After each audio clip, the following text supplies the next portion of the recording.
श्री गुरु श्रीयुत पद कमलम श्री गुरुन वैष्णवांश्च श्री रूपम साग्र जातम सहगण रघुनाथान्वितं तम सजीवम साद्वैतम सवधूतम परिजन सहितम कृष्ण चैतन्य देवम श्री राधा कृष्ण पदं सहगण ललिता श्री विशाखा नितांश ओम अज्ञानतिमिरान्धस्य ज्ञानाञ्जन शलाकया चक्षुरुन्मीलितं येन तस्मै श्री गुरुवे नमः। हे कृष्ण करुणा सिन्धु दीनबन्धो जगत्पते गोपेश गोपिकान्त राधाकान्त नमोस्तुते। तप्त काञ्चन गौरांगी राधे वृन्दावनेश्वरी वृषभानुसुते देवी प्रणमामि हरिप्रिये। नमो महावदान्नाय कृष्ण प्रेम प्रदायते कृष्णाय कृष्ण चैतन्य नाम्ने गौरतीशे नमो। नारायणं नमस्कृत्य नरस्नैव नरोत्तमं देवीं सरस्वतीं व्यासं ततो जयमुदीरयेत्।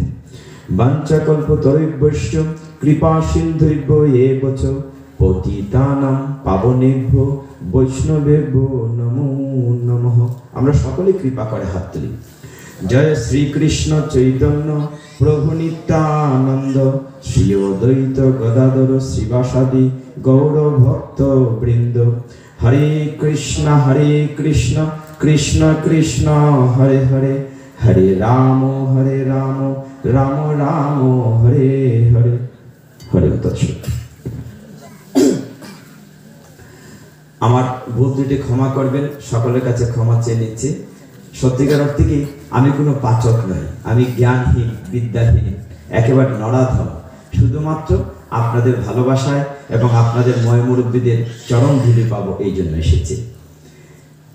বলেছেন গীতা পাঠ এবং আলোচনা, চমৎকার বিষয় বলা হয়েছে। আপনারা সকলে গীতা পাঠ করেন।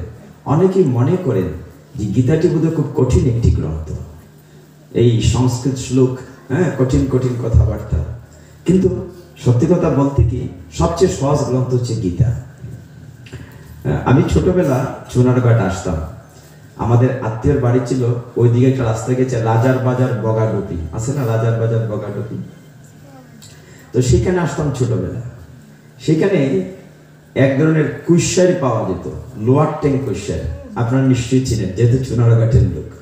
আপনাদের চুনারঘাটের গল্প আমি বিভিন্ন জায়গায় গিয়ে করি, এই লোয়ার ট্যাং কুইশারির গল্প করি।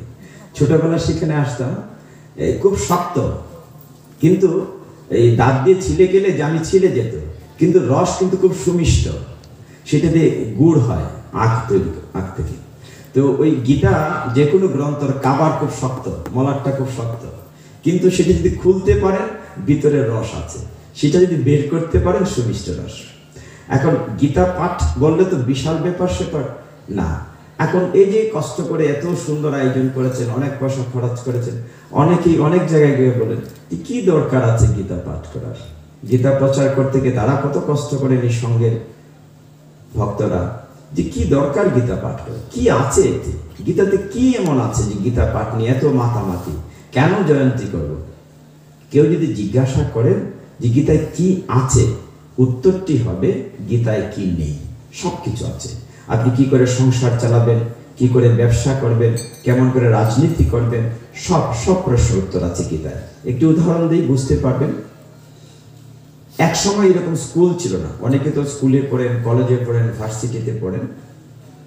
এক সময় স্কুল ছিল না, ছেলেমেয়েরা কোথায় যেত? মুনি ঋষিদের আশ্রমে পড়তে যেত। বড় বড় মুনি ঋষির আশ্রম ছিল না, সেইখানে যেত। তো সেখানে একবার যাচ্ছে ছেলেমেয়েরা ভর্তি হওয়ার জন্য।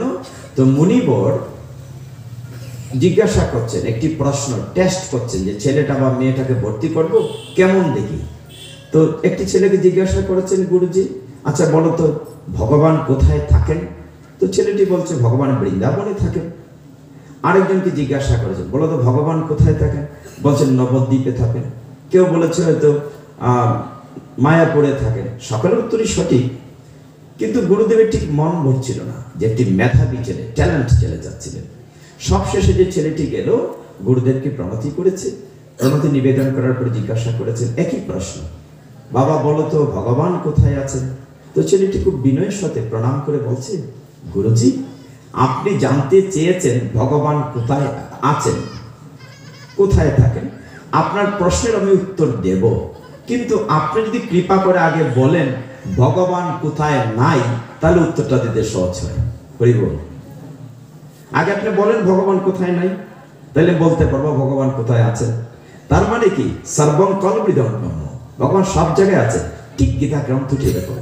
যদি জিজ্ঞাসা করেন গীতাতে কি আছে, বলতে হবে কি নেই, সব আছে। আজকে গীতা প্রচার সংঘ যে কাজটি করছে অত্যন্ত প্রশংসার দাবি রাখেন তারা। তো আমরা গীতা থেকে আলোচনা করব, গীতা পাঠ হবে, কিন্তু একটি বিষয় মাথায় রাখতে হবে, সেটি হচ্ছে এই আসরে ভগবান আছেন। পদকর্তারা বলেন কৃষ্ণ হয় সূর্য সম, মায়া হয় অন্ধকার, যেটা কৃষ্ণ তথা নাহি মায়ার অধিকার। মানে কৃষ্ণ সূর্যের মতো আলোকিত, আর মায়া হচ্ছে অন্ধকার। যেখানে কৃষ্ণ থাকেন সেখানে মায়ার কোনো অধিকার থাকে না। দেখবেন যতক্ষণ আপনারা গীতা পাঠের আসরে থাকেন ততক্ষণ দেখবেন বাড়ির কথা মনে হয় না, আমার আমার মনে হয় না, কিন্তু যখন এখান থেকে বেরিয়ে যাবেন আবার দেখবেন আমার আমার। তার মানে যতক্ষণ এখানে থাকবেন ততক্ষণ মায়া আপনাকে স্পর্শ করবে না। গীতার শুরুতে মঙ্গলাচরণে যারা করেন, এখানে লেখা আছে ওম পার্থায় প্রতিবোদিতা বলেন, বলে একটা জায়গায় লেখা আছে সর্বোপনিষদ গাবদুগ্ধা গোপাল নন্দন পার্থ বৎস সুধীর ভোক্তা গীতা অমৃত মহৎ। আমরা মঙ্গলাচরণ থেকে একটু টাচ করলাম। গীতা পাঠের 10টা নিয়ম অনুযায়ী গেলে 1 ঘন্টা নষ্ট হয়ে যাবে, সেদিক যাব না। তো মঙ্গলাচরণের একটি জায়গা দেখেন বলা হচ্ছে সর্ব উপনিষদ গাবদুগ্ধা। তার মানে কি সমস্ত উপনিষদকে এক জায়গায় করে গীতাকে একটি গাবি কল্পনা করেন। গীতাটি মনে করেন যে একটি গাবি, গীতা হচ্ছে মা, আর সেখান থেকে দুগ্ধ স্ফুরিত হচ্ছে। দুধটি হচ্ছে অমৃত। গীতা অমৃত রূপ দুগ্ধটি সকলে পান করতে পারবে না, এই বিষয়টি মাথায় রাখতে হবে। যেমন চুনারঘাট মিরাশি থেকে লোক এসছেন, দূর থেকে হবিগঞ্জ থেকে লোক এসছেন, দেখবেন বাড়ি থেকে 3-4 জন বৌমা বেরিয়েছেন মাথায়, অর্ধেক রাস্তায় এসে ফোন পেলেন, ওগো তুমি যাও আমি যাব না। আবার দেখা গেল বাড়ি থেকে একজন এসছে, না না আমি এখন যাব, আবার এখানে বসে চলে গিয়েছে। সকলেই গীতা শুনতে পারবে না। বলা হচ্ছে সুধীর ভোক্তাই গীতা অমৃত মহৎ, যিনি সুধীজন তিনি গীতা আস্বাদন করতে পারবেন। এই জন্য বলা হচ্ছে সর্বোপনিষদ গাবদুগ্ধা গোপাল নন্দন। গোপাল হচ্ছেন কৃষ্ণ, তিনি এই গাভীটিকে দুহন করাচ্ছেন, দুধ বের করছেন। কিন্তু দুধ তো আপনি আপনি বের হয় না, বাছুরে কি করে বানের মধ্যে গুঁতো দেয়, তখন দুধ পড়ে। অর্জুন হচ্ছে বৎস মানে বাছুর। অর্জুনে যখন প্রশ্ন করে ভগবান তখন অমৃত নিঃসৃত করেন, দুগ্ধ দুহন করেন। এখন কথা হচ্ছে সর্ব উপনিষদ গাবদুগ্ধা, মানে সমস্ত উপনিষদ থেকে গীতা এসেছে। তাহলে ওর পিছনে একটু যেতে হবে। এখানে আপনারা সকলে জ্ঞানী গুণীজন। উপনিষদ নাম শুনেছেন আপনারা, কেউ শুনেছেন কিনা? কিন্তু দুঃখের সংবাদটাকে বলি, সেটা হচ্ছে মানে আমরা যারা আছি সনাতন ধর্মাবলম্বী বড় বড় আসলে কথাটা বলি, আমরা আসলে মাগনা মাগনা হিন্দু। মাগনা বুঝেন তো, মুফত, কোনো কষ্ট না করে হিন্দু। কিরকম? আমরা পরীক্ষায় ছোটবেলায় পরীক্ষায় লিখেছি আমাদের মূল ধর্মগ্রন্থের নাম কি, লিখেছি বেদ, তাই না? আবার বেদ কত প্রকার সেটা লিখেছি, বেদ 4 প্রকার, ঋগ্বেদ, সামবেদ, যজুর্বেদ, অথর্ববেদ। কিন্তু যদি জিজ্ঞাসা করা হয় আমাদের মূল ধর্মগ্রন্থ বেদ, বেদ আমরা কয়জনে পড়েছি? একটি হাত উঠবে কি? কয়জনে দেখেছি বেদ? দেখিওই নেই, অথচ আমরা হিন্দু। আরেকটি প্রশ্ন দিতাম পরীক্ষায়, সেটি হচ্ছে চণ্ডী মার্কেন্ড পুরাণের অন্তর্গত। এরকম পরীক্ষায় থাকতো, কিন্তু মার্কেন্ড পুরাণটা আমরা কয়জনে পড়েছি? দেখতে কত বড়, লাল না কালো সবুজ, দেখি নাই, কিন্তু আমরা হিন্দু। মানে এত মাগনা মাগনা হিন্দু, আমাদের মূল ধর্ম তো পড়া লাগে না, একেবারে মুফত হয়ে গেছে। তো ভগবান শ্রীকৃষ্ণ চিন্তা করলেন, এবং বিশেষ করে দেখেন আপনাদের সৌভাগ্যের কথাটা বলি, এবার দুঃখের কথা বললাম। আনন্দের সংবাদ এই, কলিযুগ পাবন অবতার শ্রী চৈতন্য মহাপ্রভু আপনাদের বাড়ির লোক, আমাদের বাড়ির লোক। মহাপ্রভু যদি না আসতেন তাহলে এই হিন্দু ধর্ম থাকতো না, সনাতন ধর্ম বিলীন হয়ে যেত। মহাপ্রভু যখন পৃথিবীতে আসেন তখন চ্যুত মার্গ ছিল। চ্যুত মার্গ বুঝেন? মানে উচ্চ বর্ণের লোক যদি জল নিয়ে যেত, নিম্ন বর্ণের লোকের যদি ছায়া পড়তো, জল ফেলে দিতে হতো। এই উচ্চ বর্ণ নিম্ন বর্ণের খুব ভেদাভেদ ছিল। মহাপ্রভু এসে সবকে এক করে দিয়েছে। মহাপ্রভুর প্রেমের ধর্মে কে ব্রাহ্মণ কে চণ্ডাল সব এক করে দিয়েছে। সবাই এক পঙ্গতে বসতে আমরা প্রসাদ পাই, লম্বা বাঁশের মধ্যে। এইটা মহাপ্রভু প্রচলন করেছে। এই যে মৃদঙ্গ, এটা মহাপ্রভুর আবিষ্কার। এই যে মশাল মিছিল করে রাজনীতিকরা, ওরা জানেই না সেটা কে শুরু করেছে। চৈতন্য মহাপ্রভু মশাল মিছিল করেছে। তো চৈতন্য মহাপ্রভু কার বাড়ির লোক? আমাদের লোক। আমাদের এলাকায় গ্রামে একটি কথা প্রচলিত আছে, এখানে আছে কিনা জানিনি। কথাটা বলে, অবা এটা মামার বাড়ির আবদার পাইছেন। কয় না, কয়নি কেন? যে মামার বাড়ি, তা আসলে খুব মজার জায়গা। হ্যাঁ, ঝড়ের দিনে মামার দেশে সবাই জানে আম কোরা দেশে। তো মামার বাড়ির পিঠা পায়ের সবকিছু তো মিঠা লাগে। তো আমাদের কি সৌভাগ্য দেখে, আমি যখন দেশের বাইরে প্রোগ্রামে যাই, এই দিকটাতে আসা হয় না। আমি পৃথিবীর প্রায় 18টা 19টা দেশ, বিভিন্ন দেশে যখন যাই, কিংবা দেশের ভিতরেও দিনাজপুর, রংপুর, বরিশাল, গাজীপুর, বিভিন্ন জায়গায় যখন যাই, তখন তারা কি করে জানেন? বলে যে আপনারা মহাপ্রভুর দেশের লোক, মানে শ্রীহট্ট, ঢাকা দক্ষিণ। মনে করে ঢাকা দক্ষিণ মহাপ্রভুর বাড়ি, মিশ্র বাড়ি, আমাদেরকে এইরকম বলে, আপনারা মহাপ্রভুর বাড়ির লোক। মহাপ্রভুর বেশিরভাগ লোক কিন্তু আমার বৃহত্তর সিলেটের। অদ্বৈত প্রভু, ওই যে পন্তীর্থ গৌরানাথ ঠাকুর, সেন শিবানন্দ মৌলভীবাজার, শ্রীবাস ঠাকুর বিয়ানীবাজার, মানে মহাপ্রভুর বেশিরভাগ লোক হয়তো আমাদের সিলেটের লোক। তো যখন সকলে আমাদেরকে খুব শ্রদ্ধা করে যে আপনার মহাপ্রভুর শ্রীহট্টের লোক, তখন আমরা বলি হবিগঞ্জের লোক। আমার বাড়ি হবিগঞ্জ, আপনারা তো হবিগঞ্জের লোক, চুনারগড় তো হবিগঞ্জের। তখন আমরা বলি না, আমরা একটু বেশি আছে। বলে বেশিটা কি? বলে জানো, আমরা খালি শ্রীহট্টের লোক না, মহাপ্রভুর মামার বাড়ি কই জানো নি? বলে মামার বাড়ি কোন? বলে বাহুবল মিরপুর, বাহুবল মিরপুর সচি অঙ্গন মহাপ্রভুর মামার বাড়ি। তা আমরা হবিগঞ্জের লোক, কার বাড়ির লোক? মহাপ্রভুর মামার বাড়ির লোক। অতএব আমাদের আবদারটা একটু বেশি। হরিব, এই যখন বলি আমরা মহাপ্রভুর মামার বাড়ি থেকে আসছি, তখন আমাদেরকে আমজামাই রেখে সেপ্টা করে দেয়। মহাপ্রভুর মামার বাড়ির লোক, তাহলে আমাদের সৌভাগ্য না? আমাদের কত সৌভাগ্য যে আমরা মহাপ্রভুর মামার বাড়ির লোক, অথচ আমরা মহাপ্রভুকে চিনি না। বিদেশিরা মহাপ্রভুর বাণী সারা পৃথিবীতে প্রচার করছে। মহাপ্রভু বলেছিলেন, পৃথিবীতে আছে যত নগরাদি গ্রাম, সর্বত্র প্রচার হইবে মোর নাম। এই মহাপ্রভুর ধন, এটা আমাদের সৌভাগ্য। এই কারণে সিলেটের লোক, বিশেষ করে হবিগঞ্জের লোক খুবই সৌভাগ্য। আপনারা যারা গিয়েছেন বা যাবেন, সচি অঙ্গনে মিরপুরে বাহুবলে এমন একটি বিগ্রহ আছে, কোনো মন্দির পৃথিবীতে আমি দেখি নাই। মানে সচি মায়ের কুলে মহাপ্রভু, মহাপ্রভু এরকম কুলের মধ্যে। এটি একটি অদ্ভুত বিগ্রহ। মহাপ্রভুর বিগ্রহ এইরকম থাকে, আমার নিচের দিকে হাত এরকম থাকে। আর এখানে মায়ের কুলে সচি মাতা, এবং পাশে মহাপ্রভুর যে মার বাবা মানে দাদা নীলাম্বর চক্রবর্তীর একটি বিগ্রহ আছে। কাজেই আমাদের পরম সৌভাগ্য। তাইলে আমরা যদি পিছন থেকে যাই, গীতা এসেছে উপনিষদ থেকে। একটু উপনিষদ থেকে আলোচনা করি, তাহলে গীতাটা বুঝতে সহজ হবে।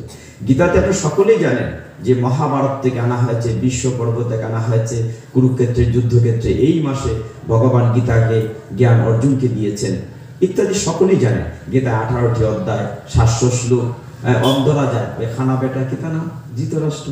ধৃতরাষ্ট্র একটা শ্লোক বলছে, আরেকটা আছে লোক, এই যে কানা বেটার সচিব রথি সঞ্জয়, তিনি হয়তো 40টা শ্লোক বলেছেন। আর যে যোদ্ধা পাণ্ডব অর্জুন হয়তো 85টা শ্লোক বলেছেন, আর ভগবান বলেছেন 574টা। এই সব কিছু মিলিয়ে 700 শ্লোক। গীতা খুব কঠিন মনে করেছেন যারা, তারা যদি আজকে বসেন দেখবেন ভালো লাগবে। গীতা একদম সোজা। আপনার সাথে গল্প করতে করতে দেখবেন গীতা আমার সাথে আপনার বেশি জানিয়ে ফেলেছে, যে কথা কইতে কইতে গীতা পুরোটাই বুঝে ফেলেবে। তাহলে একটু পিছনে যাই। একটা বিষয় ছিল কি, আমি মেজদাকে সকলকে বলছি, একটা সময় ছিল আমরা যখন গীতা পাঠে যাইতাম, গান হইলে যাইতাম, রামায়ণ কিংবা ওই যে পালা যুদ্ধ লাগিল রে এরকম যখন হইতো, কিংবা ওই যে যাত্রা গান বা কি ফালা গানে যাইতাম, আর গীতা ফাটলে যাইতাম না। কেটে যাইতাম না, আরে গীতা ফাটো গিয়া গীতা ঘুমানি। গীতা ফাটো কেমনে হইতো জানেননি? আমরা এরকম করে আত্মা যখন হরিবল হরিবল ফাল মেরে উঠতাম, মানে গুম সারতো। মানে গীতা ফাটতে এরকম কঠিন আছে। যিনি পাঠ করতেন তিনি সারা বোধ হয় কেউ দুনিয়া বুঝতো না। আমি অভিগঞ্জের কথা হইতেছি, বুঝলেন না? গীতা হইতেছে এখানে অভিগঞ্জের খাস ভাষা। তখন এই গীতা পাঠ করতেছে, আত্মা হরিবল সব বুঝে বুঝে। এই ছিল গীতা পাঠ। তখন আমরা দেখতাম গীতা পাঠের শুরুতে যদি 50 জন থাকে, আস্তে আস্তে কমতে কমতে 5 জন হয়ে গেছিল।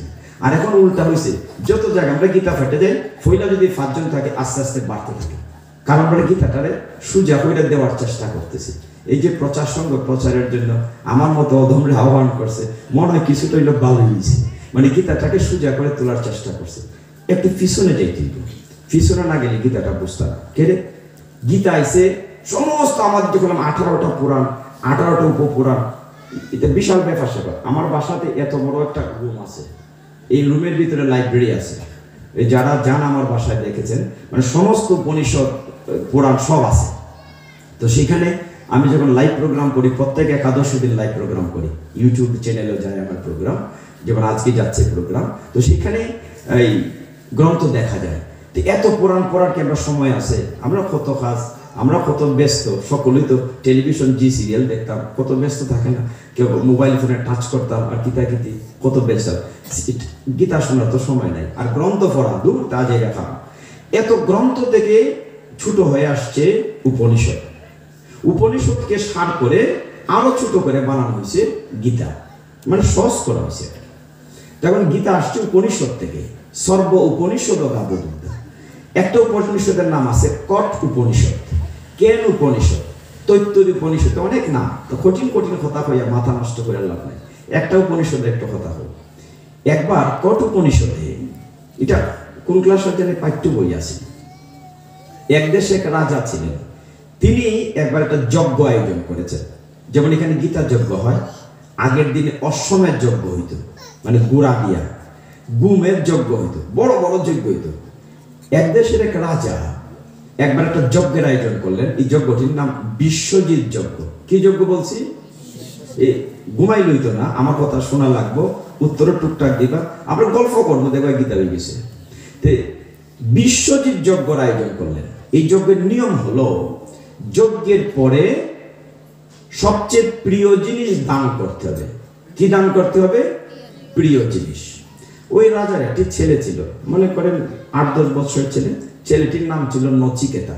কি নাম বলছি? নচিকেতা। এই তো আপনারা ঘুমাইছেন না, বোঝা গেছে, সোজা গেছে, নচিকেতা। তো এই নচিকেতা রাজার একমাত্র ছেলে, তাহলে নিশ্চয়ই প্রিয়। একটা বাচ্চা হইলে কিরম আদর করেন মা বাবায়, বেশি বেশি না? আচ্ছা। তো রাজা সারাদিন যজ্ঞ করেছেন, ব্রাহ্মণ এনে আহুতি দেওয়া হয়েছে, যজ্ঞ হয়েছে। বিকেল বেলা তিনি দান করতে বসেছেন। যত মরা মরা গরু আছে, গোড়া গরু দান করা শুরু করছে। ছেলেটিকে বলছে, বাবা তুমি তো দান করছো, আমি জানি বিশ্বজিৎ যজ্ঞের নিয়ম হয়েছে যে যজ্ঞের পরে প্রিয় জিনিস দান করতে হবে। ছেলেটি বলছে, বাবা আমি তোমার প্রিয়, যেহেতু তোমার একমাত্র ছেলে, আমাকে তুমি কার কাছে দান করবে? রাজা বলছে, দো তা কি করে হয়, তুই আমার ছেলে, তোর আবার দান করবো কি? আমি দেখ না কত কিছু দান করতেছি। বলে, না বাবা, আমি জানি প্রিয় জিনিস দান না করলে যজ্ঞের ফল হয় না। তো ছেলেটি বারবার বলছে, বিরক্ত করছে, আমাকে কার কাছে দান করবে? আমি পুত্র হিসাবে আমার কর্তব্য হচ্ছে পিতাকে পুণ্য পাইয়ে দেওয়া, কাজে আমাকে তুমি কার কাছে দান করবে? তো বারবার যখন বিরক্ত করছে, বাবা রাজা বলেন, যা তোকে আমি জমের কাছে দান করলাম। মানে বলে ফেললেন কথার কথা। আমরা রাগের সবে বলি না, রাগের চলে বিরক্ত করছে। সন্ধ্যাবেলা যখন কাছাকাছি, ছেলেটি গাঠি গুটু রেডি করে মাকে প্রণাম করেছে, বাবাকে প্রণাম। এই তুমি কই যাও? বলে, আমি জমের বাড়ি যাব। এই তুমি জমের বাড়ি যাবে কেন? বলে, কেন যাবো না, তুমি আমাকে জমের কাছে দান করেছো। আমি কখন দান কর? তুমি তো দান করেছো, তুমি বলেছো না যা জমের বাড়ি যা। তখন মা কাঁদছেন, বাবা কাঁদছেন, একটা মাত্র ছেলে জমের বাড়ি চলে যাবে।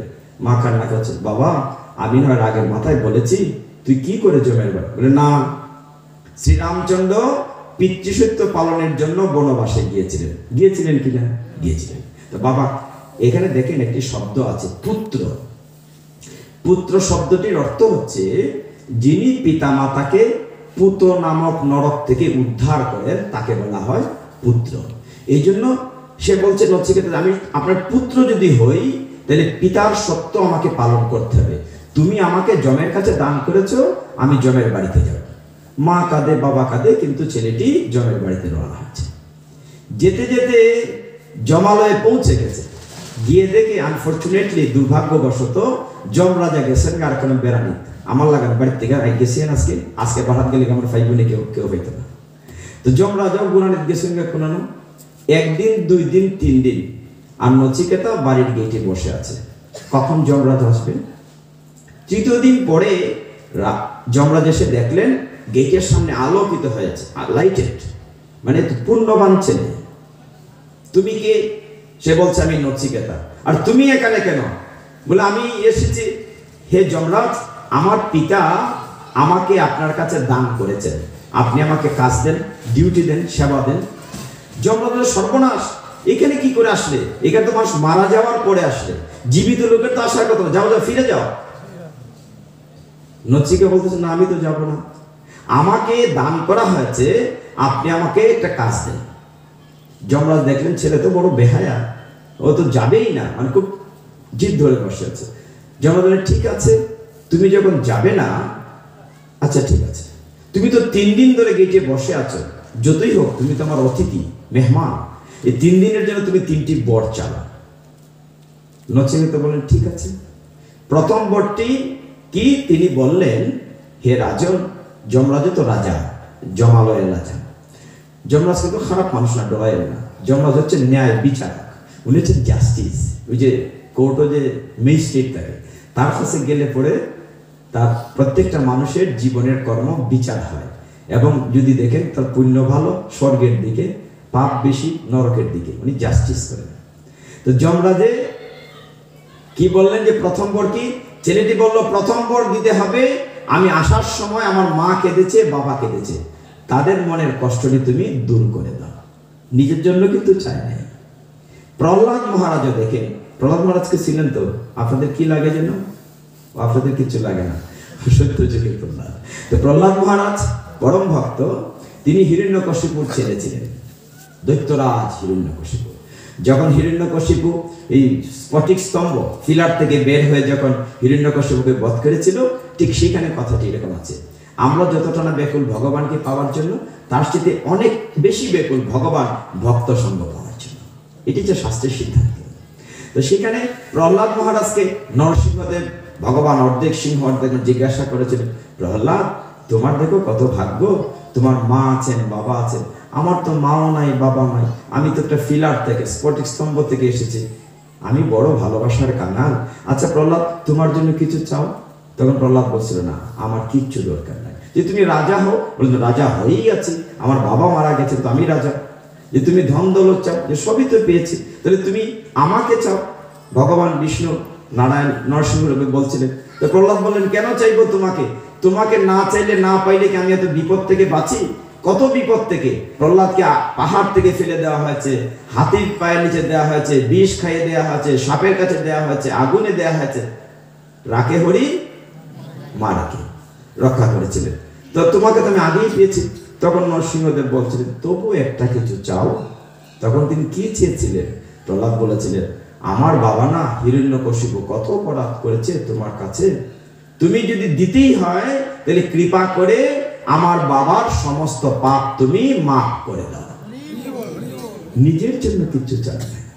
ঠিক এইভাবে নচিকেতা বলছে যে আমার মা বাবার মনে বড় কষ্ট ছিল, তুমি কৃপা করে আমার মা বাবার মনের কষ্টটি দূর করে দাও। যমরাজ বললেন তথাস্তু। এবার দ্বিতীয় বর কি বলছেন? আমি আসার সময় এই রাজ্যের সমস্ত প্রজারা খুব কান্নাকাটি করেছে, তুমি কৃপা করে তাদের দুঃখ দূর করে দাও, যাতে করে আমি ফিরে গেলে আবার সকলে আমাকে আগের মতো গ্রহণ করে। আমাদের অনেকের মা বাবা নাই বা পূর্বপুরুষ নাই, আমরা দিবসই করি, মৃত্যুবার্ষিকী করি, একটা ফটো রেখে অনেক অনুষ্ঠান করি। সেই দিন যদি পিতামাতা ঘুরে আসে, আমরা কি গ্রহণ করতে পারবো? যতই ভালোবাসা দেখে পারবো না। তো নচিকেতা বললেন যে সকলে যেন আমাকে আগের মতো গ্রহণ করে। আপনার রবীন্দ্রনাথ ঠাকুরের জীবিত মৃত একটি গল্প উপন্যাস আছে, পড়েছেন যে কাদম্বিনী মরিয়া প্রমাণ করিল সে মরে নাই, এরকম একটি কাহিনী আছে। তো তিনি বলেন যে তার তো দ্বিতীয় বর গেল। এবার তৃতীয় বরের বেলা নচিকেতা বলল যে আমার তৃতীয় বরটি হচ্ছে, আমি একটি প্রশ্ন জানতে চাই, তুমি উত্তর দেবে তো? যমরাজ বললেন নিশ্চয়ই দেব, তুমি কি জানতে চাও? তো নচিকেতা বলল হে যমরাজ, দিবে কিনা? হ্যাঁ দেব। যে কথাটি হচ্ছে যে মানুষ আমাদের প্রকৃত পরিচয় কি, আর মানুষ মারা গেলে দেহটি কি হয়, আত্মা কোথায় যায়, মৃত্যুর পরে কি হয়। যমরাজ বলে সর্বনাশ, এর উত্তর আমরা কাউকে দেই না, এটা দেওয়া যাবে না, তুমি অন্য কিছু চাও, তুমি টাকা পয়সা চাও, ধন দৌলত চাও, বলে না আমার উত্তর দিতে হবে। তুমি অটুট যৌবন চাও, কোনোদিন বৃদ্ধ হবে না, বলার সাথে সাথে অপসরারা চলে আসছে, না আমি কিচ্ছু চাই না, আমার প্রশ্ন উত্তর চাই। প্রকৃত দেহ তত্ত্ব জানতে চেয়েছিলেন, এর উত্তর দেখলেন নাছোড় বান্দা, নচিকেতাকে বলতেই হবে। তখন কি করলেন, যমরাজ তাকে দেহ তত্ত্ব বুঝালেন।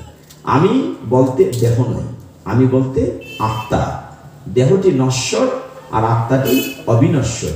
মৃত্যুর পরে এই পঞ্চভূতে তৈরি দেহটি 5টি জিনিসে মিশে যায়, ক্ষিতি, অপ, তেজ, মরুভূম, মাটি, জল, যাই বলেন, আগুন, বাতাস মিশে যায়। আর আরেকটি দেহর নাম হচ্ছে সূক্ষ্ম দেহ, সেটি মন, বুদ্ধি, অহংকার, আমরা যে কাজ করব, গীতা পাঠ শুনবো, এই সুকৃতিটি পরবর্তী জন্মে বহন করে নিয়ে যাবে। সনাতন ধর্মের মূল তথ্যটা বলি, এই সমস্ত কিছু যমরাজ বলেছেন কঠ উপনিষদে। এটি হচ্ছে গীতার 2য় অধ্যায়, সাংখ্যযোগ। কথাটা ছিল সেইখানে সর্ব উপনিষদ গাবদূত, উপনিষদ থেকে যে গীতা এসেছে একটি উদাহরণ দিয়েছে। কাজে গীতা বুঝতে গেলে আগে পিছনের উপনিষদ বুঝতে হবে, প্রত্যেকটার পিছনে একটা উপনিষদ আছে। সনাতন ধর্মের মূল তত্ত্বটি হচ্ছে, আমরা যারা এখানে সকলেই আছি, আমরা সকলেই ভগবানের অংশ, ঠিক কিনা? আমরা ভগবানের পরিবারের লোক কিনা? খুশি লাগে না কৃষ্ণের পরিবারের লোক হতে? রাধারানীর সাথে লীলা করতে ভালো লাগে না? আমরা সকলেই ভগবানের পরিবারের লোক। তাহলে আমরা এখানে এই চুনারঘাট চাঁদপুর আসলাম কি করে? মনে করেন আমরা ভগবত ধামে ভগবানের কাছেই ছিলাম। এটা একটা সহজ করে বলি, যে মনে করেন একটা 5তলা বাড়িতে ছিলাম, আমরা 5তলায় ছিলাম, সেখানে ভগবানের সাথে আমরা একসাথে থাকতাম। কোনো না কোনো কর্ম কারণে আমরা উপর থেকে নিচে পড়ে গিয়েছি। পরে কি হয়েছে, এই জন্ম মৃত্যুর চক্রে ঘুরছি। কখনো গরু, ছাগল, ভেড়া, কৃমিকীট, মাছ, এরকম করে পুনরপি জনম, পুনরপি মরণ, পুনরপি জননী জঠরে শয়ন, এরকম জন্ম মৃত্যুর চক্রে আমরা ঘুরছি। ঘুরতে ঘুরতে কিছু ভালো কাজ করতে করতে আমরা 1তলা 2তলা, মানে গরু ছাগল থেকে, কৃমিকীট থেকে 84 লক্ষ জনি উঠতে উঠতে আবার 4তলা উঠে গিয়েছি। মানে আমরা আবার দুর্লভ মনুষ্য জন্ম পেয়েছি, আর একটু বাকি ভগবত ধামে আমরা ফিরে যেতে পারো।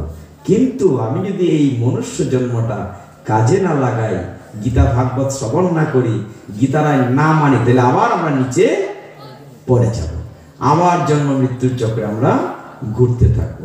এটি হচ্ছে সনাতন ধর্মের মূল ভিত্তি।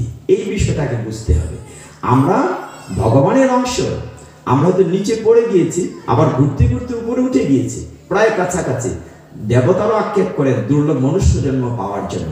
আমরা মনুষ্য জন্ম পেয়েছি, দেখবেন দেবতারা যখন স্বর্গ হারাইয়ে ফেলেন, কোনো অসুর দ্বারা বিতাড়িত, কোথায় আসেন?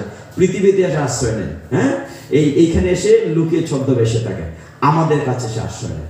কাজে আমরা একটা ভালো অবস্থানে চলে গিয়েছি জন্ম মৃত্যুর চক্রে। এই চক্র থেকে ফিরে যেতে হবে। এই মায়ার বন্ধন, এই ত্যাগটা দেহটা ত্যাগ করার পরে আবার ভগবানের কাছে ফিরে যেতে হবে। এটি হচ্ছে মনুষ্য জন্মের মূল কাজ। বিষয়টাকে বুঝতে পারলাম? এবার দেখেন গীতায় আসেন। দেখেন গীতা শুরুই করে নেই, অনেক কথা বলতে হয়েছে একটু সহজ করার জন্য। এই গীতাতে কয়টা অধ্যায় বলছেন আপনারা? 18টা অধ্যায়, 700 শ্লোক। এত শ্লোকই একটাতে পড়া যাবে বলেছেন গীতা পাঠ। তো সেখানে 18টি অধ্যায়কে যদি আমরা 18টি ফুলের বাগান মনে করি, তাহলে এক রঙের মালা তো সুন্দর হয় না। দেখেন অনেকগুলো রং দেওয়া আছে না, অনেক রঙের মালা দেওয়া আছে। তো 18টা বাগান থেকে বা বিভিন্ন বাগান থেকে যদি 2টা 4টা ফুল তুলে একটা মালা গাঁথি, সুন্দর লাগবে না? তাহলে আমরা গীতার বিভিন্ন অধ্যায় থেকে একটু একটু টাচ করে যাব, দেখবেন শেষে একটা মালা হয়ে গেছে। আচ্ছা, উল্টো দিক থেকে আসে। এই যে গীতার এই দিক থেকে শুরু, যে কোনো গীতার এই দিক থেকে শুরু, এদিকে উল্টো। আমরা উল্টো দিক থেকে আসি। শেষের অধ্যায়টার নাম কি?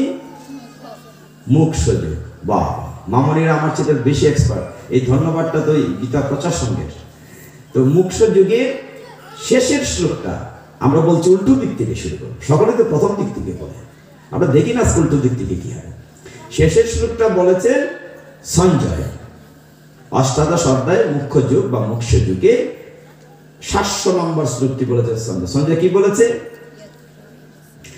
यत्र कृष्ण जुगेश्वर यत्र पार्थ धनुर्धर তত্র শ্রী বিজয় ভূতির ধ্রুব নীতির মতির মম। কি বলছেন? যে পক্ষে থাকে নেই কৃষ্ণ যুগেশ্বর, যে পক্ষে থাকে না পার্থ ধনুর্ধর, সেই পক্ষে শ্রী বিজয় লক্ষ্মীয় সম্পদ, সেই পক্ষে ধর্মনীতি ইহা মূরমত। বলছেন সঞ্জয়। কেন বলেছেন? সঞ্জয় রাজার নাম কি? খানা বেটা ধৃতরাষ্ট্র। সে সঞ্জয় একটা পরিচয় দেওয়া দরকার। সঞ্জয় তো আমরা আত্মীয় লাগে না, কার আত্মীয় লাগে? সঞ্জয় দুইটা পরিচয় আছে। একটা পরিচয় হইল ওই খানা বেটার রথি। রথি মানে রথ চালায়, মানে তার আন্ডারে চাকরি করে, এক কথায় তার কর্মচারী সচিব। আরেকটা বড় পরিচয় আছে। বড় পরিচয়টি কি? তিনি কৃষ্ণদেবের বেদব্যাসের শিষ্য। এটি হচ্ছে বড় পরিচয়। গুরুদেব একদিন যুদ্ধ যখন শুরু হবে, কুরুক্ষেত্র যুদ্ধ, এসে অন্ধরাজাকে জিজ্ঞাসা করেছেন, ধৃতরাষ্ট্র তুমি কি যুদ্ধ দেখতে চাও? তো ধৃতরাষ্ট্র তো মায়ায় অন্ধ, কামনায় অন্ধ, পুত্র স্নেহে অন্ধ। তিনি চিন্তা করলেন, আমি যদি যুদ্ধ দেখি, আমি তো চাই আমার ছেলেরাই জিতুক। আমার তো 100 ছেলে, এরা মাত্র 5 জন। আমার তো 11 লক্ষ 11 অক্ষয়ণী সৈন্য, এরা মাত্র 8 লক্ষ 8 অক্ষয়ণী। আমার ছেলের তো জিতবই। তাই যুদ্ধ দেখতেছে। আবার চিন্তা হয়েছে যে ওই দিকে তো কৃষ্ণ আছে, বাসুদেব। যদি আমার ছেলেরা হেরে যায়, আমি বাবা হয়ে ছেলেদের মৃত্যু কি করে দেখবো? তাই দুটানার মধ্যে দেখতেছেন না। তখন ব্যাসদেবকে বলেন, ঠিক আছে, আমার যে কর্মচারী ব্যাসদেবকে দিব্য দৃষ্টি দেন, উনি দেখবে, আমি শুনবো। তখন ব্যাসদেব কাকে দিব্য দৃষ্টি দিয়েছিলেন? সঞ্জয়কে। তখন সঞ্জয় দিব্য দৃষ্টি পেয়ে হস্তিনাপুরে বসে অনেক দূরের 1000 মাইলের কুরুক্ষেত্রের যুদ্ধ দেখেছে, টেলিকাস্ট করেছে। এই সঞ্জয় কে অন্ধরাজা জিজ্ঞাসা করেছে, এ বেটা যুদ্ধতে কেটা জিতবো? হয় না, কোন পক্ষ জিতবে? সঞ্জয় চিন্তা করলো, আমি যদি বলি তোমরা হেরে যাবে, তাহলে তো চাকরি থাকে না, চাকরি নট হয়ে যাবে, তার আমরা চাকরি করে। তখন সঞ্জয় ইঙ্গিতে বলেছে, ওইটি হচ্ছে 700 নম্বর শ্লোক। সঞ্জয় কি বলেছে? যে পক্ষে থাকেন কৃষ্ণ যুগেশ্বর, যে পক্ষে থাকেন পার্থ ধনুর্ধর, সেই পক্ষেই শ্রী বিজয় লক্ষ্মী সম্পদ। এখন আসেন বাস্তব জগতে। কেন আমরা গীতা পড়ব? গীতাকে আমরা বলি দি কমপ্লিট কোড অফ লাইফ, একটি পূর্ণাঙ্গ জীবন ব্যবস্থা। আমাদের সংসার জীবনের সবকিছু দিয়ে গীতার উত্তর আছে। এখন আমি যদি আপনাদেরকে জিজ্ঞাসা করি, আমরা কি শ্রী চাই না? শ্রী মানে কি সুন্দর? আমরা কি সুন্দর চাই না? ফেয়ার অ্যান্ড লাভলি কি মাখি না বেশি বেশি করে সুন্দর হওয়ার জন্য? শ্রী চাই কিনা? হ্যাঁ না না, চাই না? চাই। লক্ষ্মী চাই কিনা? সম্পদ চাই কিনা? বিজয় চাই কিনা? গীতা কি উত্তর দিয়েছে? তুমি যদি শ্রী চাও, লক্ষ্মী চাও, সম্পদ চাও, বিজয় চাও, তাহলে কৃষ্ণকে তোমার পক্ষে নিতে হবে। কথাটা মনে থাকবে তো? তাহলে আমরা যদি ধর্ম চাই, শ্রী চাই, বিজয় চাই, লক্ষ্মী চাই, তাহলে কাকে পক্ষে নিতে হবে? কৃষ্ণকে পক্ষে নিতে। গীতা বলেছে, আমার কথা না, গীতা বলেছে যে পক্ষে তাকে কৃষ্ণ যুগেশ্বর। ও আরেকটা শব্দ এখানে গুরুত্বপূর্ণ, যুগেশ্বর। যুগেশ্বর মানে সমস্ত টেকনিকের ঈশ্বর, মানে এত কৌশল। ভগবান শ্রীকৃষ্ণ এত কৌশল জানেন, সমস্ত কৌশলের মহারাজা অনাদিরাদি গোবিন্দ কৃষ্ণ। একটু পরে বুঝবেন তিনি কত কৌশল জানেন। তাহলে আজকে আমরা কেন বসেছি এখানে? যে আমরা এত কিছু চাই, আর এতগুলো চাইতে গেলে কি করতে হবে? কৃষ্ণকে আমাদের পক্ষে নিতে হবে। এখন কৃষ্ণকে কি করে পক্ষে নেব? তার উত্তর গীতায় আসবে। দেখুন যে ভগবান, বাদ দিলাম ভগবানের পক্ষে কোর্টে কে সাক্ষী দেয়? আমার আত্মীয় স্বজন আপনজন। এখন আরেকটা পক্ষ নেওয়া যায় কোর্টে, যদি টাকা দেয়া মানে বুকিং করা যায়। কিন্তু ভগবান কৃষ্ণকে তো টাকা দিয়ে পক্ষে নেওয়ার কোনো সুযোগ নাই, সুযোগ আসেনি। ভগবান তো আপনার সামনে মানুষের মতো জীবিত না। So there is no scope to give something to the almighty Shri Krishna. কাজে এই সুযোগ তো নাই ভগবানকে পক্ষে নেওয়ার। অথচ আমরা চাই ভগবানকে আমরা পক্ষে নেব। যখন যুদ্ধ শুরু হয়ে গেল, শুরুর পূর্বে কি করলেন? অর্জুন কৃষ্ণকে বললেন। কৃষ্ণকে দেখেন প্রথম দিকে কিন্তু কৃষ্ণকে ভগবান মানছেন না। ভগবান অনেকটা তার গাড়ির ড্রাইভার। হ্যাঁ, তুই বেটা আমার গাড়ির ড্রাইভার, ভাই রথটা মধ্যখানে নিয়ে রাখো, আমি দেখি কার সাথে যুদ্ধ করতে এসছি। তো কৃষ্ণ যথারীতি কুরুক্ষেত্রের মধ্যখানে রথটি স্থাপন করলেন। এইখানে কিন্তু কৌশল, তিনি তো মহা কৌশল বললেন না, জানেন? কৃষ্ণ কি করলেন? রথটি এমন একটি জায়গায় স্থাপন করলেন যে জায়গাটিতে অর্জুনের বিষাদ আসে। সারা মাঠে লক্ষ লক্ষ সৈন্য, তার ভিতরে কাপ শুরু হয়, সর্বনাশ, আমি আত্মস্বজন হত্যা করে আমি রাজ্য সুখ চাই না, কৃষ্ণ ফিরে চলো, চলো আমি যুদ্ধ করবো না। আর ভগবান শ্রীকৃষ্ণ ইচ্ছে করেই রথটা ওই জায়গায় রাখলেন, অন্য জায়গায় রাখতে পারতেন, এত বড় মাঠ। এইখানে ভগবানের কৌশল। তিনি দেখেন যে কত কৌশল করেছেন, আমরা আস্তে আস্তে বুঝবো। গীতা পাঠের সাথে আলোচনা শব্দটা রেখেছেন, চমৎকার করেছেন, বুঝতে সুবিধা হবে। সেইখানে অর্জুন বলছেন যুদ্ধ করব না, কেন? যুক্তি ছিল। অর্জুন বলছেন আমি যদি যুদ্ধ করি পুরুষরা মরে যাবে, মহিলারা বিধবা হবে, আর মহিলারা বিধবা হলে বেবিচারিণী হবে, বেবিচারিণী হলে শঙ্কর সন্তান জন্ম নেবে, মানে বাস্টার্ড সান হবে। এই শঙ্কর সন্তান দ্বারা উত্তর পুরুষের পিণ্ডদান হবে না, অতএব ফিরে চলো, আমরা যুদ্ধ করবো না। কৃষ্ণ বলছেন অর্জুন তুমি কথাগুলো বলছো জ্ঞানীর মতো, কিন্তু কাজটি করছো মূর্খের মতো। তুমি মারার কে? আর আমি তো মেরে রেখেছি, তুমি উপলক্ষ মাত্র।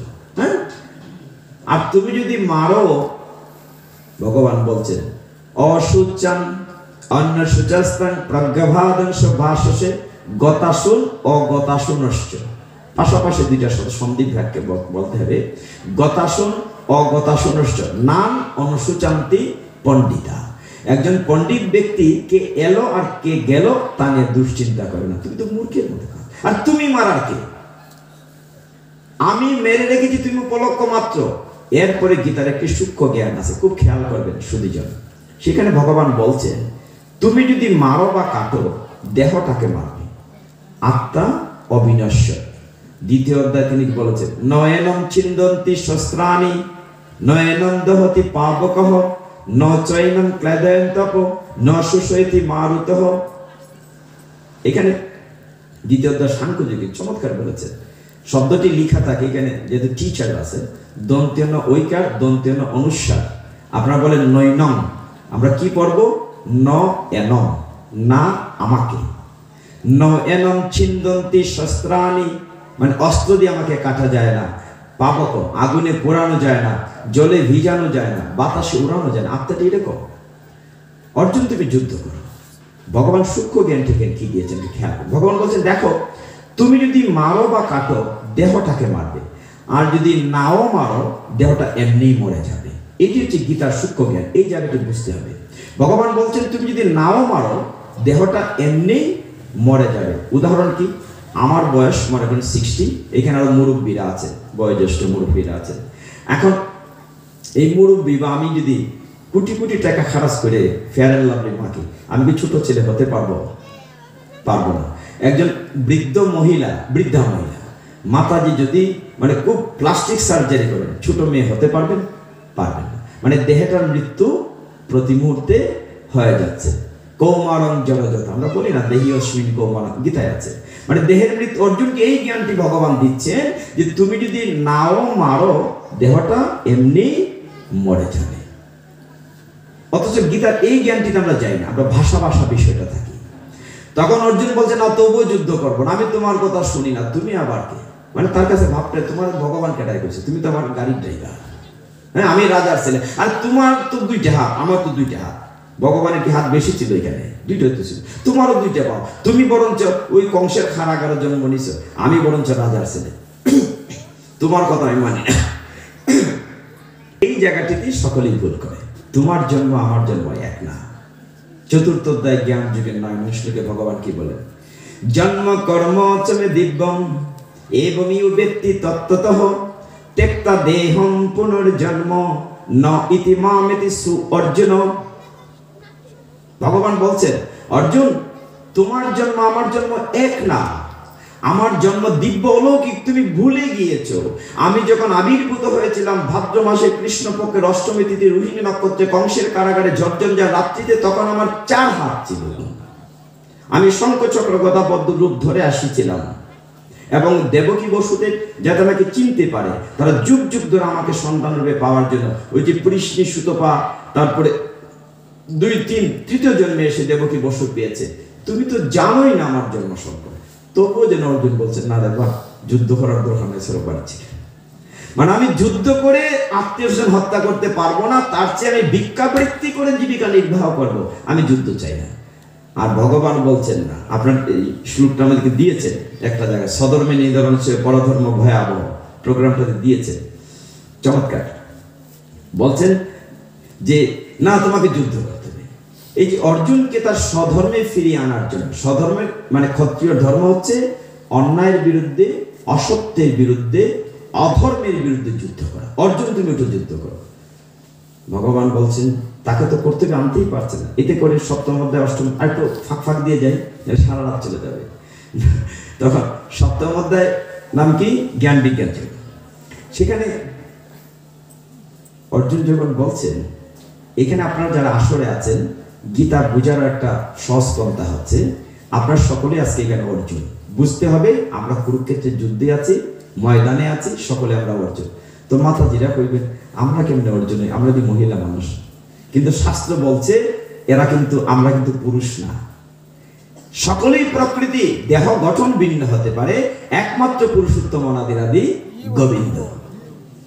এখানে আমরা যারা আছে সকলেই প্রকৃতি, কারো চেহারা মহিলার মতো, কারো পুরুষের মতো, কিন্তু প্রকৃতপক্ষে সকলেই আমরা প্রকৃতি, একমাত্র পুরুষ, পুরুষোত্তম অনাদিরাদি গোবিন্দ। আমরা নিজেদেরকে অর্জুন মনে করলে বুঝতে সুবিধা হবে।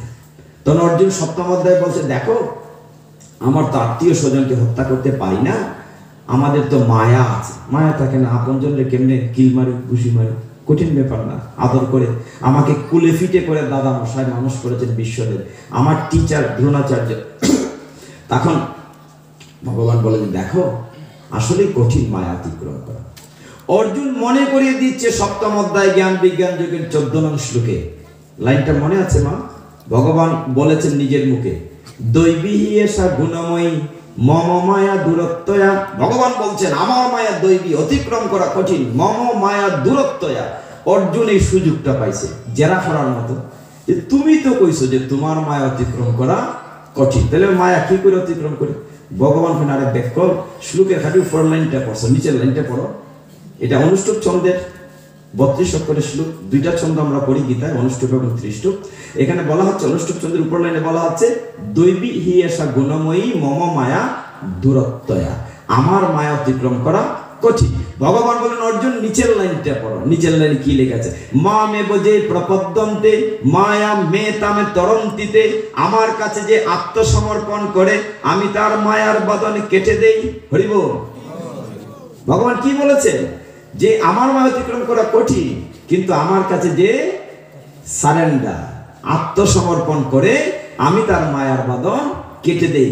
মাম এব, আমার কাছে যে, মাম এব যে প্রপদ্যন্তে, প্রপদ্যন্তে মানে সারেন্ডার, এই শব্দটা মনে রাখবেন, শেষ আবার জিজ্ঞাসা করব। প্রপদ্যন্তে মানে আত্মসমর্পণ। মাম এব যে প্রপদ্যন্তে মায়া মেতাম তরন্তিতে, আমি তার মায়ার বাঁধন কেটে দিই। তাহলে দেখেন ভগবান আত্মসমর্পণ না করলে ভগবান খুশি হন না। অনেক উদাহরণ মহাভারতে আছে, ছোট্ট একটু টাচ করি। দেখেন ভগবানকে আমরা কি বলেছিলাম? যুগেশ্বর, মানে তিনি সমস্ত কৌশলের মহারাজা তিনি। আর ভগবান, আরে টাকা পয়সা তো অনেক খরচ হয়ে যায় উৎসব করলে, অনেকে চিন্তা করে, অথচ আমরা ভগবানেরটা ভগবানকে দিতে কত কৃপণতা করি। হ্যাঁ, আমরা কি নিয়ে এসেছিলাম পৃথিবীতে? যারা উৎসবের আয়োজন করে তারা ঘুম হারাম হয়ে যায়, যেটা কি করে খরচ করে চালাবেন। কিন্তু আবার একটা ব্যাপার আছে, কোথাও কোথাও হচ্ছে, না দিলে কি উৎসব হচ্ছে না, দিচ্ছেন কেউ না কেউ তো দিচ্ছে। কিন্তু ব্যাপারটা এরকম যে কি করে দেব, মানে ভাবটা এরকম যে আমার বাগানের ফুলটা ভগবানকে দেব, আরে ফুলটাকে আমি বানিয়েছি নাকি? আমার কি একটা ঘাস ফুল বানানোর ক্ষমতা আছে? আরে ভগবানেরটাই ভগবানকে দেব, আবার কৃপণতা করি। কিন্তু মনটাকে খোলাসা করতে হবে। ভগবানকে যদি সামান্য কিছু দেন, ভগবান তার 1000 গুণ ফিরিয়ে দেন। কি বলেছি? 1000 গুণ ভগবান ফিরিয়ে দেন। এবং ভগবান তার যদি আত্মসমর্পণ করেন, অনেক বিপদ থেকে রক্ষা হয়। উদাহরণে যাই, পূর্ণ আত্মসমর্পণ প্রপদ্যন্তে। আর বলেছি যে প্রত্যেকটা কারণের পিছনে একটি কারণ থাকে। আপনারা সকলেই দেখেছেন মহাভারতের রাজসভায় যখন পাশা খেলায় 5 ভাই যুধিষ্ঠির, ভীম, অর্জুন, নকুল, সহদেব সকলকে হারিয়ে ফেললেন, তারপরে দ্রৌপদীকে বাজি রাখলেন, দ্রৌপদীকে হারিয়ে ফেললেন। তখন দুর্যোধন কি বলেছে? এই দুঃশাসন, পাঞ্চালীর চুলের মুঠি ধরে নিয়ে আসো, এনে রাজসভায় তাকে অপমান করো, বিবস্ত করো। তাই করেছিল না? কিন্তু এই ঘটনাটার পিছনে যেতে হবে, প্রত্যেকটা কারণের পিছনে কারণ থাকে। যে দেখেন আমাদের যে গীতাটি আছে, আজকে আমি মেজদাকে বলে যাচ্ছি যে এখানে এই গীতাটির নাম কি? শ্রীমদ্ ভগবত গীতা। এইটি ছাড়া সনাতন ধর্মে আরো 34টি গীতা আছে। কইবা বলে একটাই পারি না পড়তে, আমরা 34টা পড়বো, পড়ার দরকার নাই, আলোচনায় আসছে বলে বলছি। যম গীতা, সীতা গীতা, বেশ গীতা, উদ্ধব গীতা, এরকম আরো 34টা গীতা আছে। উদ্ধব গীতায় ভগবানের খুব ঘনিষ্ঠ বন্ধু। উদ্ধব গীতা একবার ভগবানকে, শ্রীকৃষ্ণকে প্রশ্ন করেছিল, আচ্ছা তুমি তো এই পরিবারের সাহায্য করার জন্য সব করেছো, পাণ্ডবদেরকে রক্ষা, এই যে পাশা খেলাটা হইল, তুমি যদি বিচ্ছে থাকতাই, এদিকে শকুনি আর এদিকে তুমি থাকলে তো তুমি জিতলাই না, আর পাশা খেলাটা যদি না হইতো কুরুক্ষেত্রের যুদ্ধ হইল না, তুমি কেন সাহায্য করলে না? তখন ভগবান কৃষ্ণ বলছিলেন, আমাকে ডাকতে হবে। যেদিন পাশা খেলা হয় সেদিন ভিতরে যুধিষ্ঠির মহারাজ তারা বসেছেন, আমি বাইরে, আমি বলেছি আসার জন্য, কিন্তু তারা বলেছেন না, দরকার পড়লে ডাকবো। তো ভগবান না ডাকলেই বলি ডাকা লাগবে, কারণ ভগবানের কেউ আর ডাকে না, ভগবান বাইরে বই দিয়েছে। যখন সব হারাই দিয়েছিল তখন কেউ ডাকে না, ভগবানের কথা বুঝলে দিয়েছে। কোন সময় ডাকা হয়েছে? যখন দ্রৌপদী অপমানিত হতে যাচ্ছিলেন, দ্রৌপদী ডেকেছিলেন। দ্রৌপদী কেন ডেকেছিলেন দেখেন, একটু পিছনে যেতে হবে। ভগবান শ্রীকৃষ্ণের আরেকটা পিশাচ্য ভাই আছে, শিশুপাল, নাম শুনেছেন? শিশুর মতো না, নাম আর কি শিশুপাল। খুব খারাপ লোক আছে, জরাসন্ধ, শিশুপাল, কংস, খুব খারাপ মানুষ। তো শিশুপাল যখন জন্ম নেয়, রাক্ষসের মতো চেহারা ছিল, 4টা হাত, 4টা পা, অনেকগুলা চোখ। জন্মের পরে বিভৎস চেহারা, ভয়ঙ্কর। মা চিন্তা করেছেন ছেলেটাকে ফেলে দেব, দৈববাণী হয়েছে না, অপেক্ষা করো, কারো না কারো কুলে নিলে শিশুটা ভালো হয়ে যাবে। সকলেই যাচ্ছে, কুলে নিচ্ছে। একবার কৃষ্ণ বলরাম গিয়েছেন দেখতে পিসিমার বাড়িতে, তো বলরাম কুলে নিচ্ছে, কোনো পরিবর্তন হয় না। যখন কৃষ্ণ কুলে নিয়েছেন, অমনি তার অন্যান্য হাত পা কষে পড়েছে, স্বাভাবিক সুন্দর হয়েছে ছেলেটি। তখন দৈববাণী হয়েছে, যার কুলে গিয়ে স্বাভাবিক হয়েছে তার হাতেই তার মৃত্যু হবে। তো পিসিমা তো চিন্তা করলেন, হে কানাই, তাহলে কি তোর হাতে আমার ছেলের মৃত্যু হবে, তোর ছোট ভাই মারা যাবে? বলে দৈববাণী হয়েছে। তবে পিসিমা বলে যে আমার ছেলেকে মারবি তুই? বলে পিসিমা আমি কথা দিচ্ছি, শিশুপালের আমি 100টি অপরাধ ক্ষমা করব, কিন্তু 101 নম্বর অপরাধ আর ক্ষমা করব না। এই শিশুপাল যখন বড় হয়েছে, রাজা হয়েছে, একবার আপনারা জানেন যে পিছনের কথাটি বলছি, কুরুক্ষেত্রের যুদ্ধের আগে যখন যুধিষ্ঠির মহারাজ 5 ভাই বন থেকে ঘুরে এসেছেন, প্রথম দিকের অংশ ঘুরে আসার পর তাদেরকে কোনো বাড়িঘর দেওয়া হয় নাই, তাদেরকে ধূসর মরুভূমি একটা জায়গা দেওয়া হয়েছে, যে দাও তোমরা এখানে গিয়ে রাজ্য বানাও। সেটি হচ্ছে ইন্দ্রপ্রস্থ। ইন্দ্রপ্রস্থ যখন রাজ্য স্থাপন করলেন, বিশ্বকর্মা নিজে হাতে তৈরি করে দিয়েছেন সেই সুন্দর রাজবাড়ি। আর সেখানে ময়দানব একটা মায়াবী রাজসভা তৈরি করেছিল। এমন সুন্দর রাজসভা, কোথায় জল কোথায় স্থল বোঝা যায় না, খালি ঝিলিক মারে এরকম। সেই রাজসভায় যুধিষ্ঠির মহারাজকে রাজা করা হবে, অভিষেক হবে। সবাই এসছেন, সারা পৃথিবীর রাজারা আসছেন, 100 ভাইও নিমন্ত্রিত হয়েছেন, ব্যাসদেবও নিমন্ত্রিত হয়েছেন, সবাই অনুষ্ঠান হবে।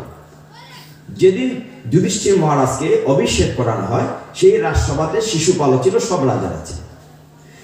ওই 100 ভাই কারা কারা? দুর্যোধন, দুঃশাসনরা, ওরাও গিয়েছে, কর্ণও গিয়েছে। এখন রাজবাড়িটা এমন বোঝা যায় না, ঝিলিক ঝিলিক মারে।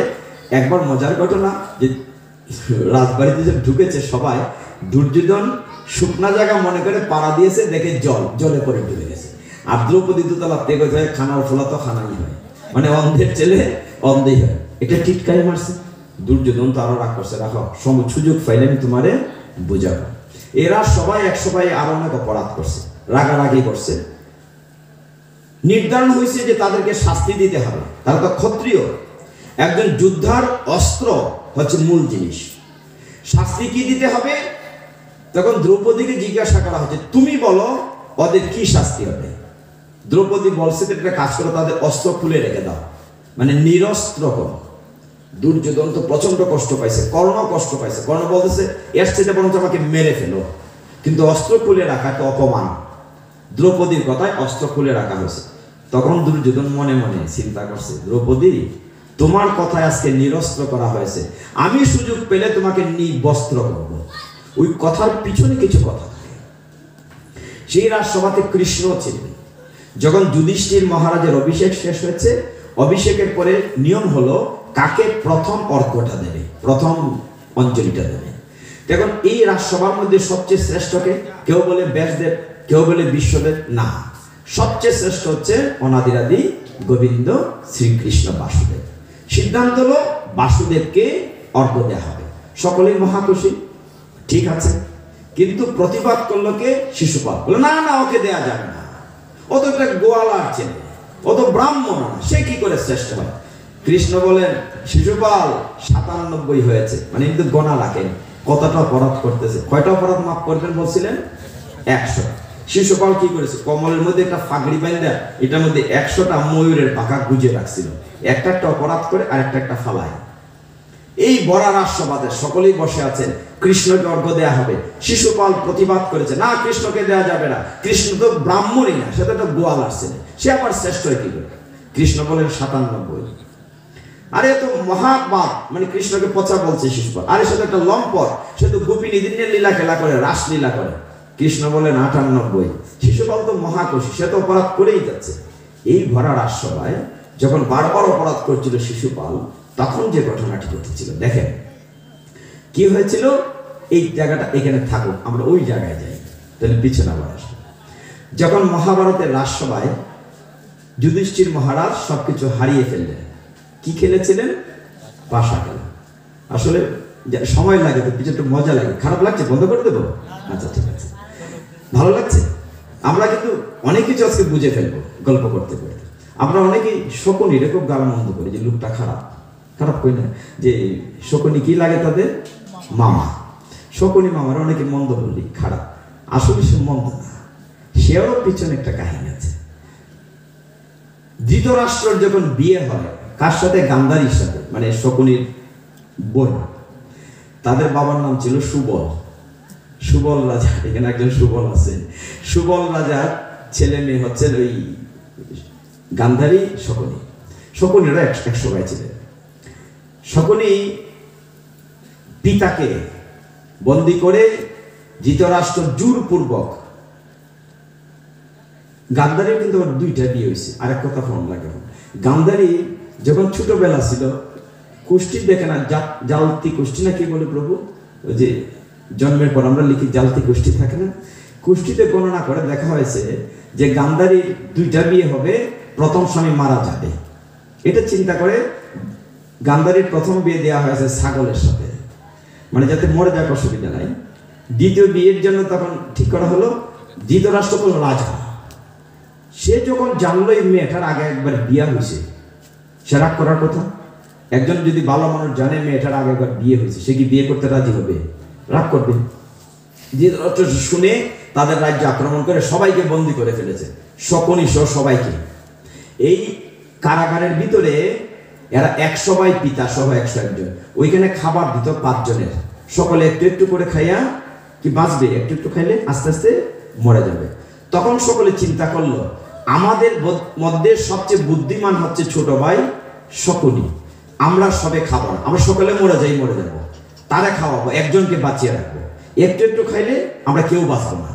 তখন একজনকে বাঁচিয়ে রাখা হয়েছে, আর পিতার হাড় দিয়ে শকুনি পাশার গুটি বানিয়েছিল, এর জন্য তার কথা পাশায় শুনতো। 6 কইলে 6, 5 কইলে 5। ওই পিতৃসহ ভাইদের মৃত্যুর প্রতিশোধ নেওয়ার জন্য শকুনি ওই রাজবাড়িতে ঢুকছে মামা হইয়া, আর বইনের সাথে আইয়া জিদ মিটাইছে। বিশ্বদেবের উপর একটা বড় জিদ আছে, নিটা কইলে 1 ঘন্টা ধরে হম নাই। তো এই শকুনি কিন্তু খারাপ না, সে ওই গান্ধারীর কাছে এসেছিল এই কারণে যে দিদি দেখো তুমি কত সুন্দরী, আর তোমাকে কিনা ছলনা করে বিশ্বদেব একটি খানা বেটার সাথে বিয়া দিছে। গান্ধারী মাতাজির কিন্তু ভীষণ তপস্যা, কত বড় ত্যাগ চিন্তা করতে পারেন। একজন মানুষ চোখ আছে, জন্মের থেকে সে অন্ধ না, কিন্তু বিয়ের পরে রাজবাড়িতে এসে যখন দেখলো কত বড় স্বামী ভক্ত, যখন দেখলো স্বামী জন্মান্ধ, নিজের চোখের মধ্যে পট্টি বেঁধে সারা জীবন অন্ধ থাকলো। কত বড় তপস্যা না, সোজা কথা নেই। তো সেই শকুনি কোত্থেকে কোথায় চলে গেছে। তো যাই হোক, তো সেখানে ওই রাজসভাতে যখন শকুনি পাশা খেলছিল, সবকিছু যখন হারিয়ে দেওয়া হয়েছে, সর্বশেষ দ্রৌপদীকে বাজি রাখা হয়েছে, দ্রৌপদীকে হারানো হয়েছে। দুর্যোধন বলছে, ওই যে প্রতিশোধ নেওয়ার জন্য আমাকে অস্ত্র করেছো, আমি তোমাকে বস্ত্র করবো। পাঞ্চালী, দ্রৌপদীর একটা নাম পাঞ্চালী, পাঞ্চাল দেশের মেয়ে, দ্রুপদ রাজার কন্যা দ্রৌপদী। দ্রৌপদীর একটা সুন্দর নাম আছে, এটা হচ্ছে কৃষ্ণা। দ্রৌপদী কিন্তু আমরা মতো মার পেট থেকে আইছে না। দ্রৌপদীর দৃষ্টধর্ম ভাই বোন যজ্ঞ থেকে উঠছে, এর জন্য দ্রৌপদীর এক নাম যজ্ঞসেনী। তো দ্রৌপদীকে চুলের মুঠি ধরে নিয়ে আসো, দুঃশাসনকে বলল দুর্যোধন, তাকে নিয়ে ভরা রাজসভায়, দেখেন কত বড় অপমান, সমস্ত রাজমাতাদের, মহিলাদের, মায়েদের অপমান, ভরা রাজসভায় তার দাদা শ্বশুর আছে, শ্বশুর আছে, শাশুড়ি আছে, গুরুজন আছে, সকলে মাথা নত করে বসে আছে। 5 ভাই পৃথিবীর শ্রেষ্ঠ যোদ্ধা, তারাও মাথা নত করে বসে আছে। যাও পাঞ্চালের চুলের মুঠি ধরে নিয়ে আসো, তাকে নিবস্ত্র করো, কাপড় খুলে ফেলো। দুঃশাসন কাপড় টানতে শুরু করেছে। দ্রৌপদী মাতাজি 2 হাতে নিজের কাপড় ধরেছেন, ভেবেছেন নিজে নিজেকে রক্ষা করবে, কিন্তু যখন দেখলেন পারবে না, এক হাতে কাপড় ধরে এক হাতে ডাকলেন, হা গোবিন্দ তুমি আমায় রক্ষা করো। তখনও দেখলেন গোবিন্দ আসে না, কোনোভাবে আর পারছেন না। তখন 2 হাত ছেড়ে দিয়ে বললেন, হা গোবিন্দ তুমি আমায় রক্ষা করো, হরি বল। যখন 2 হাত তুলে প্রপদ্যন্তে, মনে আছে কোন শব্দটা গীতায় বলেছিলাম, সারেন্ডার। যখন 2 হাত তুলে দ্রৌপদী দেখলেন আর রাখতে পারছি না, যখন রেখেই কি দরকার, কি ছেড়ে দিয়েছেন। তিনি গোবিন্দকে সখা বলতেন, আর কৃষ্ণ দ্রৌপদীকে সখী বলতেন, মহাভারত যারা দেখেছেন। তো গোবিন্দ যখন প্রপদ্যন্তে, তখন গোবিন্দ সূক্ষ্ম বস্ত্ররূপে দ্রৌপদীর কাপড়ে ঢুকেছেন। লক্ষ লক্ষ কাপড়, দুঃশাসন টানতে টানতে ক্লান্ত শ্রান্ত হয়ে মাটিতে পড়ে, দাদা আমি আর পারছি না। কে রক্ষা করেছেন? গোবিন্দ। এখন আসেন কেন রক্ষা করেছেন, এই কারণের পিছনে কারণটা কি। আমরা কোথায় ছিলাম আগে? ইন্দ্রপ্রস্থে ছিলাম, ওই যে রাজসভায় শিশুপাল। সেখানে যখন খুব মন্দ বলছে, কে মন্দ বলছে? শিশুপাল। আরে কৃষ্ণকে কি করে প্রথম মর্যাদা? কৃষ্ণ তো যোগ্য না, সে তো একটা লম্পট, সে পরস্ত্রী নিয়ে লীলা খেলা করে। ভগবান বলে 99 হয়ে গেছে। শিশুপাল শুনছেই না, এ মানে টিটকারি করছে, বকাঝকা করছে, ভগবানকে মন্দ বলছে। বলছে তো বাসুদেব একটা গোয়ালার ছেলে, সারা জীবন মাখন চুরি করে খেয়েছে, হ্যাঁ, তার মামা কি কংসকে হত্যা করেছে, সে এমনকি দেখো যে 5 ভাইয়ের স্ত্রী দ্রৌপদী, তাকেও কিনা বলে সখী, কত বড় লম্পট। কৃষ্ণ বলেন আর তো সুযোগ দেওয়া যায় না। প্রচন্ড রাগে কাঁপছেন সে রাজসভায়, ইন্দ্রপ্রস্থ রাজসভায় বসে ভগবান শ্রীকৃষ্ণ। তিনি তখন অলকে বলছেন, পিসিমা আমি বোধহয় আর তোমার ছেলেকে বাঁচাতে পারলাম না। তখন তিনি কি করলেন?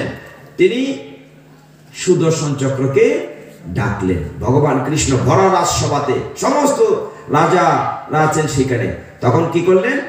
ডাকলেন সুদর্শন চক্র। প্রচন্ড রাগে কৃষ্ণ সুদর্শন চক্র ছেড়ে দিলেন। তখন তো শিশুপাল পিছাতে, মানে সুদর্শন চক্র তার গলার দিকে আসতেছে, সেকালে পিছায়। কোথায় যাবে? রাজদরবার দিতে। ওই সেই সুদর্শন চক্র শিশুপালের গলা কেটে ফেললো, হত্যা হল। 101টা অপরাধ হয়ে গেছে। এই সুদর্শন চক্রটা ঘুরে এসে আবার যখন কৃষ্ণের আঙ্গুলে বসেছে, চক্রের ঘর্ষণে আঙ্গুল কেটে গিয়েছিল, একটু রক্তপাত হয়েছে। তখন দ্রৌপদী মাতাজি কি করেছেন? পাশে ছিলেন তো, তিনি আঁচল ছিঁড়ে ভগবানের আঙ্গুলটা একটা টুকরা কাপড় দিয়ে বেঁধে দিয়েছেন। ওই যে এক টুকরা কাপড় দিয়েছিলেন, তার বিনিময়ে তিনি লক্ষ লক্ষ কাপড় পেয়েছিলেন। হরি বল।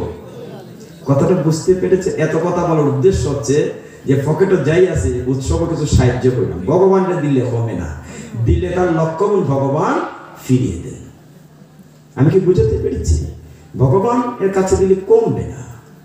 একটা টুকরা কাপড় দিয়েছিলেন বলে দ্রৌপদীকে লজ্জার হাত থেকে কেউ বাঁচাতে পারে নাই, তার শ্বশুর শাশুড়ি, তার এত বীর স্বামীরা বাঁচাতে পারে নাই, বাঁচিয়েছিলেন অনাদিরাদি গোবিন্দ। এরকম বহু কাহিনী আছে। আমরা আবার গীতায় আসি, নাহলে অনেক রাত্রি হয়ে যাবে। আমরা 7ম অধ্যায় পর্যন্ত গিয়েছিলাম, একটু জাম দেই, লাফিয়ে যাই। ভগবান অর্জুনকে বলছিলেন তুমি উঠে যুদ্ধ করো, অর্জুনকে সকর্তব্যে ফিরিয়ে আনার জন্য। যেহেতু 10ম বৎসর, 10ম অধ্যায় যায়, তার একটু আগানো যাবে। 10ম অধ্যায়ের নাম কি? বিভূতি যুগ। 10ম অধ্যায়, 10ম শ্লোকটাই বলি, যেহেতু 10ম বৎসর, একটা 10 মিলবে। 10ম অধ্যায়ে এই কারণে যাচ্ছে, বিভূতি যুগে অর্জুন যেন বলেছিল, আচ্ছা বলো তোমার কথা যুদ্ধ করবো, ঠিক আছে, কেমন করে থাকতে হবে একটু বুঝিয়ে বলো। অর্জুন কিন্তু তার নিজের জন্য বলছে না, এটা বুঝতে হবে সমগ্র জগৎবাসীর জন্য বলছে। আমরা সকলেই অর্জুন, খালি বাংলাদেশের যারা আমরা এই সুনানঘাটের অর্জুন না, সারা পৃথিবীর যত মানব জাতি সকলেই অর্জুন। গীতা শুধু সনাতন ধর্মাবলম্বীদের গ্রন্থ না, গীতা একটা ইউনিভার্সাল, সকলের জন্য। এবং শুনলে অবাক হবেন, 100-র বেশি ভাষায় গীতা অনুদিত হয়েছে, আরবি ভাষায়, চায়না ভাষায়, পৃথিবীর বড় বড় ইউনিভার্সিটিতে আজকে শ্রীমদ্ ভগবদ গীতা এজ ইট ইজ পাঠ্যপুস্তক হয়েছে, সিলেবাসভুক্ত করা হয়েছে। তো সেই অর্জুনকে বুঝাচ্ছেন কৃষ্ণ, মানে আমাদেরকে বুঝাচ্ছেন আমাদের কর্তব্যটা কি। একটি শব্দ আমরা শিখলাম, সেটি হচ্ছে কি বলেছে শব্দটি, প্রপদ্যন্তে, মানে আত্মসমর্পণ। আরেকটি শব্দ শিখবো আজকে। তো সেখানে অর্জুন বলছেন কেমন করে থাকতে হবে। তিনি বললেন তেষাং সততযুক্তানাং ভজতাম প্রীতিপূর্বকম দদামি বুদ্ধিযুগমতম येन माम उपयान्ति ते। খেয়াল করেছেন যারা নবীন শিক্ষার্থী, উচ্চারণটি নিশ্চয়ই খেয়াল করেছেন। তেষাং সততযুক্তানাং, আমরা যুক্তা বলি না, যোক্তা বলেছি। তেষাং সততযুক্তানাং ভজতাম প্রীতিপূর্বকম দদামি বুদ্ধিযুগমতম येन माम उपयान्ति ते। হে অর্জুন, যিনি নিত্য ভক্তিযোগ দ্বারা প্রীতিপূর্বক আমার সাথে যুক্ত থাকে, আমি তাকে এমন শুদ্ধ জ্ঞান দান করি যার কারণে সে আবার আমার কাছে ফিরে আসে। আমাদের উদ্দেশ্যটা কি, আমরা আমাদের স্বধামে ফিরে যাব। যেমন চতুর্থ অধ্যায় জ্ঞান যুগের শেষের কথাটা বলা আছে। কি বলেছিলেন ভগবান, যে জন্ম কর্মচনে দিব্যম ইউ ব্যক্তি তত্ত্বতঃ ত্যক্তা দেহম পুনর্জন্ম ন ইতি মামতি সূর্যম। যে দেহ ত্যাগ করার পরে আমার জন্মকর্মটা যদি একজনে জানে, তাহলে এই দেহ ত্যক্তা দেহম, দেহ ত্যাগ করার পরে আর এই জ্বালাময় জগতের পুনর্জন্ম হয় না। মানে শ্লোকগুলো একদম সোজা। আরে গীতার মতো সোজা কোনো গ্রন্থই নেই। গীতা হচ্ছে মেট্রিক, এসএসসি, এর উপরে হইল ভাগবত, মনে করেন ডিগ্রি, এর উপরে হলো চৈতন্য চরিতামৃত, মাস্টার ডিগ্রি। কাজে গীতা সবচেয়ে সোজা গ্রন্থ। তাহলে দশম অধ্যায় ভগবান কি করলেন, যে আমার সাথে যুক্ত থাকতে হবে। এখন আপনারা তো আমার কইবা যাবে দরকার নাই, আর কোনো খাইয়া দেখাম নাই, ভগবানের সাথে যুক্ত থাকতে। আমরা সংসার আছে, রান্না করা লাগে, পড়াশোনা করা লাগে, চাকরি করা লাগে, ব্যবসা করা লাগে, ভগবানের সাথে যুক্ত থাকার সময় কই। ভগবান বলছেন না, তুমি হাতে কাম মুখে না, যুক্ত থাকতে পারো সব সময়, একদম সোজা। এই যে মায়েরা রান্না করেন, আচ্ছা এখন তো আর আধুনিক হয়ে গেছে, এই আগে তো ঘর বাড়ি লেখতে লাগো, এখন কি লাগে মাটির ঘর আছে টি গার্ডেনে। একসময় আমরা বড় বড় মাটির ঘর দেখতাম। আমি দারাগাঁও চা বাগানে ছোটবেলা বহু আসছি, আমার ভগ্নিপতি সেখানে চাকরি করতেন, আমি আসতাম, ডাক্তারবাবু ছিলেন, সুন্দর সুন্দর মাটির ঘর দেখতাম। তো যখন আপনি সকালে কাজ করেন, আচ্ছা যাই হোক যে ঘরেই থাকো, ঘর যখন এরকম মুছেন তখন বললেন হরে কৃষ্ণ হরে কৃষ্ণ, গড় মুছলেন, খাম কি বন্ধ হয়ে গেছে কেন? যুক্ত থাকবেন। শ্রেণীতে রান্না করছেন, হরে কৃষ্ণ হরে কৃষ্ণ, রান্না কি বন্ধ হয়েছে? ধান রোপণ করবেন, হরে কৃষ্ণ হরে কৃষ্ণ, আপনার কি কাম বন্ধ হয়েছে? পয়সা খরচ হয়েছে? 1 টাকা খরচ হয়েছে? ভগবান ওই কথাটাই বলছেন, তেষাং সতত যুক্ত নাম, যুক্ত থাকতে হবে। যেমন এই যে সুন্দর সুন্দর লাইট জ্বলেছে, এই যুক্ত কার সাথে? মেইন লাইনের খুঁটির সাথে। মেইন লাইনের তার যদি খাইটা দেয়, লাইট জ্বলবো নি? মেজদা অত বড় লাইট জ্বালালে জ্বলবো নি? জ্বলতো না। এইভাবে ভগবানের সাথে যুক্ত না থাকি, আর গীতা তোমার জীবনের শিক্ষা। ভগবান বলছেন তেষাং সতত যুক্ত নাম, যুক্ত থাকতে হবে, কানেক্ট উইথ দ্য অলমাইটি। যুক্ত যদি না থাকি, এইখানে এটা পাখি বসে দুঃখ দুঃখ দুঃখ দুঃখ করছে, পাখিটি যখন খাঁচা থেকে বেরিয়ে যাবে, এই সুন্দর দেহটার 1 পয়সার দাম নেই, কেউ জিগাইতো না। কাজে এই যতক্ষণ দুঃখ দুঃখটা আছে, আমরা যদি যুক্ত থাকি। দশম অধ্যায় পর্যন্ত গেলাম, খাঁচাই গেছি। তখন ক্লাসে যখন ছাত্রছাত্রী বেশি দুষ্ট হয়, তখন পড়াশোনা না করলে মাস্টার বাবু, এখানে মাস্টার বাবু আছে, রাগ করে না, লাঠি লইয়া। ঘরে যখন যে ছেলে মেয়েরা শুনে না, মায়েরা কি ধমক লাগায় কিংবা ডর দেখায়, ওই আমরাও ভগবান মাঝে মধ্যে ডর দেখায়। এমনি যদি আমরা ভগবানের নাম লই না, ডরাই আবার লই। কোন সময় জানেননি? বৈশাখ জ্যৈষ্ঠ মাসে।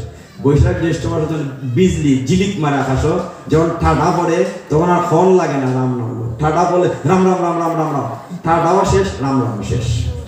করিব যখন ঠাডাও শেষ হয়ে যায় রাম রাম, তখন আর ফোন লাগে না, তখন ডরাইয়া ঠাডার জিলকি মারলই রাম রাম রাম রাম রাম রাম রাম, ঠাডাও শেষ হয়ে যায়, রাম রাম শেষ না।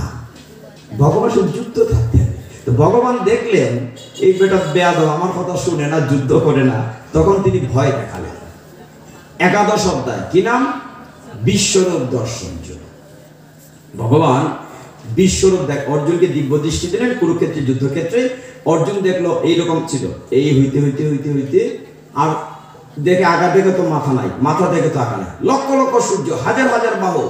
ভগবান কুরুক্ষেত্রের যুদ্ধক্ষেত্রে হা করে দাঁড়িয়ে আছেন, আর তার মুখের ভিতরে বিশ্বদেব দ্রোণাচার্য কুরু বংশের লোক উড়ে উড়ে প্রবেশ করছে। অর্জুন ভয় পেয়ে গেছে, বলছে হে তুমি কে? তখন ভগবান বলছেন আমি কাল, দি টাইম। কাল কাল বলি না, দি টাইম।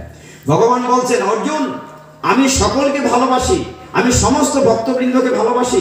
আমি চাই ভক্তরা গীতা পাঠে আসুক, মন্দিরে আসুক, উৎসবে আসুক, কিন্তু যদি নাও আসে আমি তো আমার সন্তানকে ফেলে দিতে পারি না।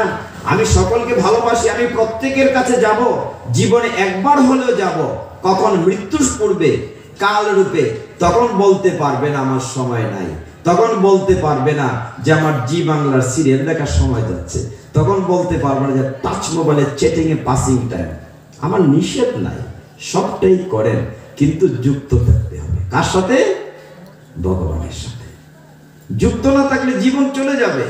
এই পাখির খাঁচা থেকে যখন পাখিটি বেরিয়ে যাবে, খাঁচার কোনো মূল্য নাই। একটু উদাহরণ বলি,